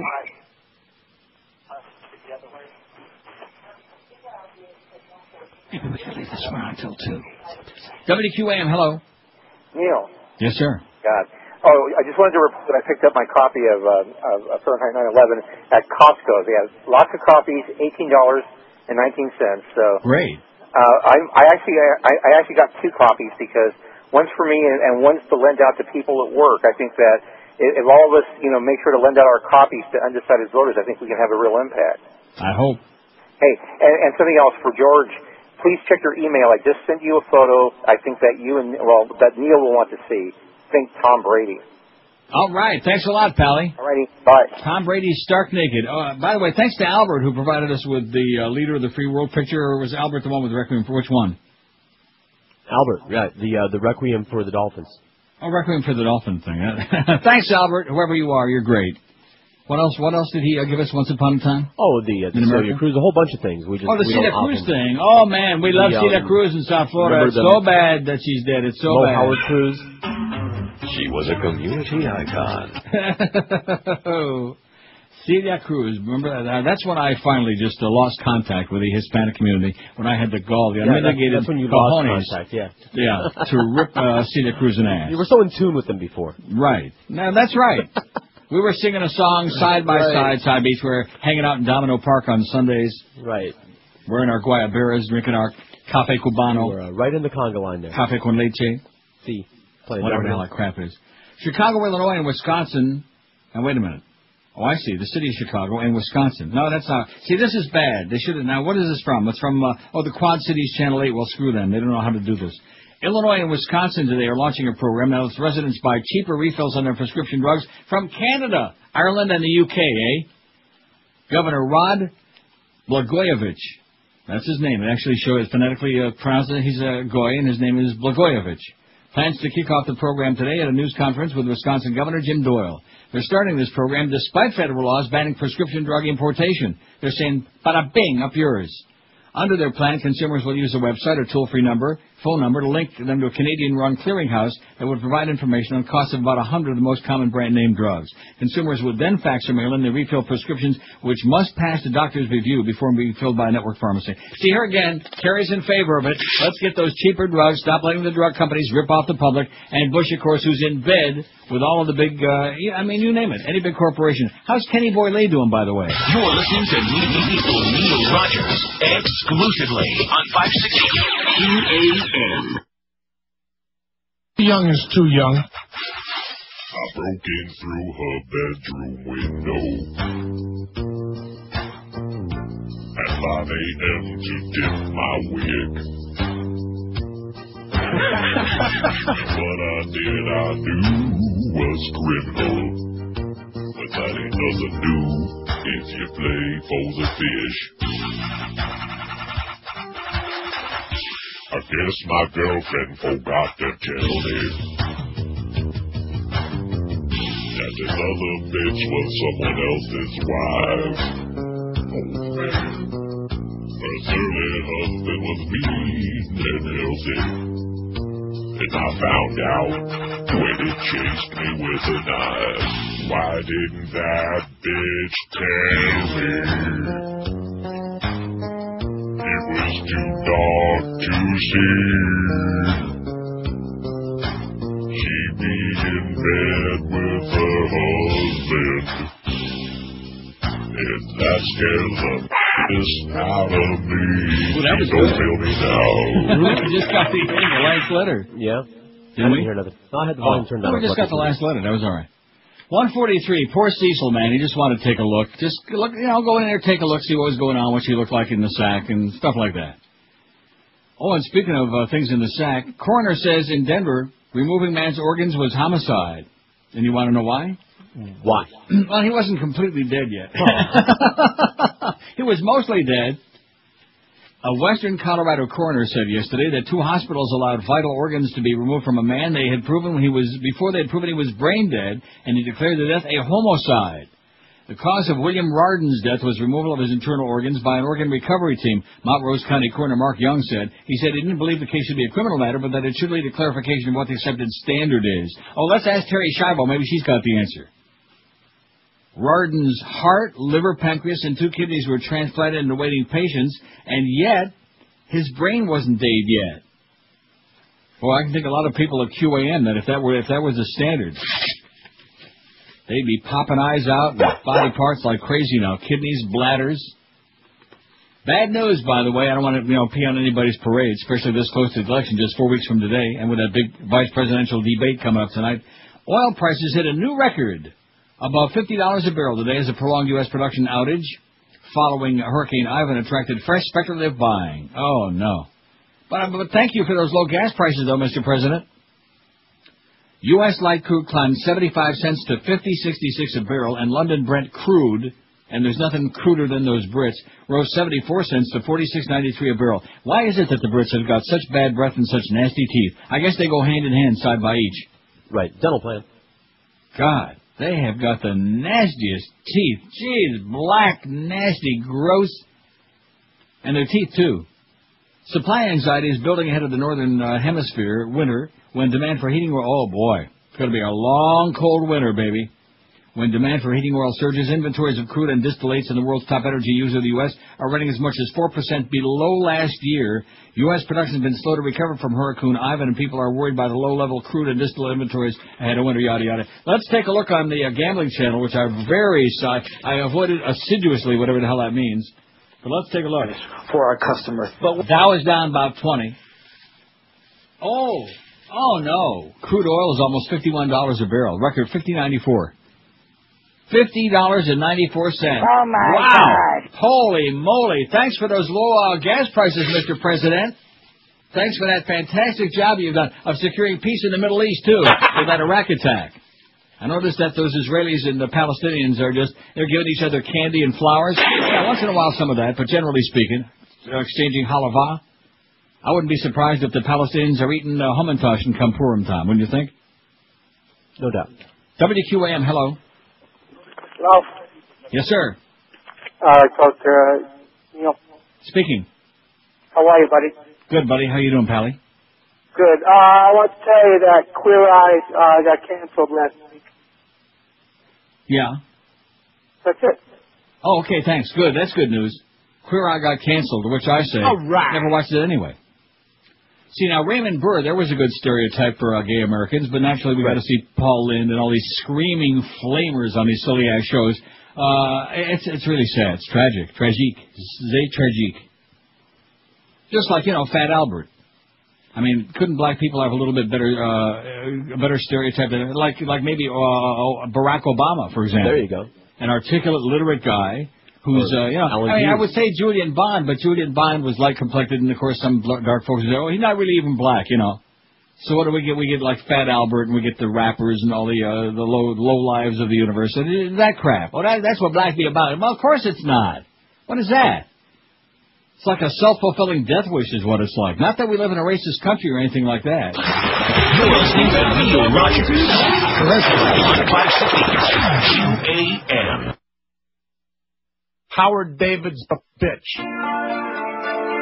Absolutely. She's oily, doily, and old. Looks like the Quaker Oats guy. Smells from the body roll mold. Barbara Bush has 40,000 eyes, pulls of her eyes popped out.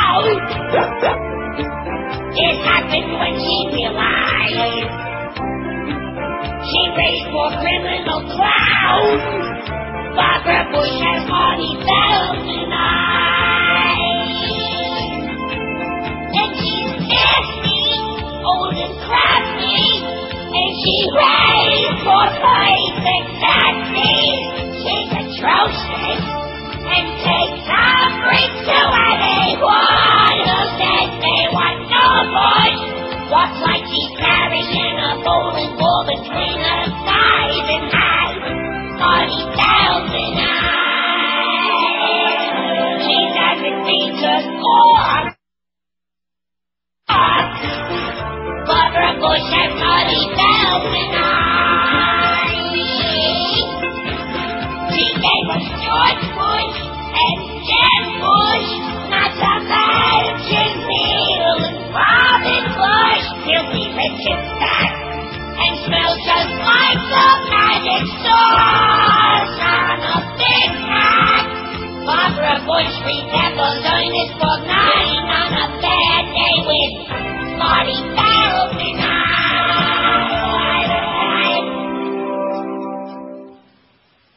You can make people do anything if they're afraid. The FAA is taking the action to close all of the airports in the United States.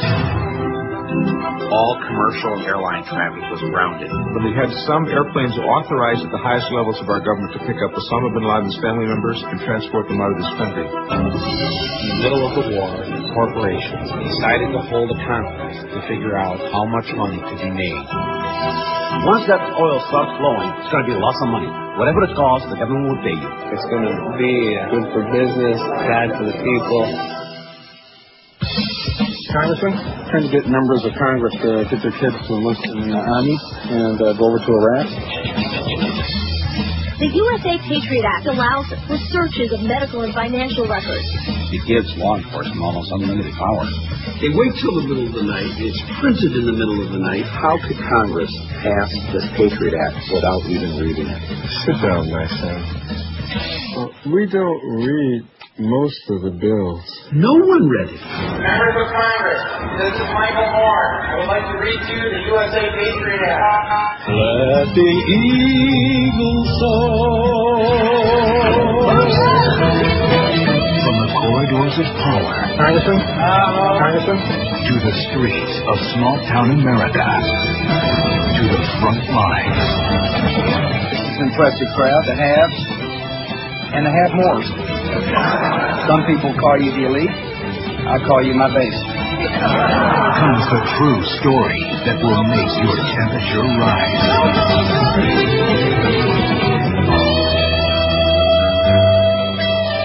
I call upon all nations to do everything they can to stop these terrorist killers. Thank you. Now watch this drive.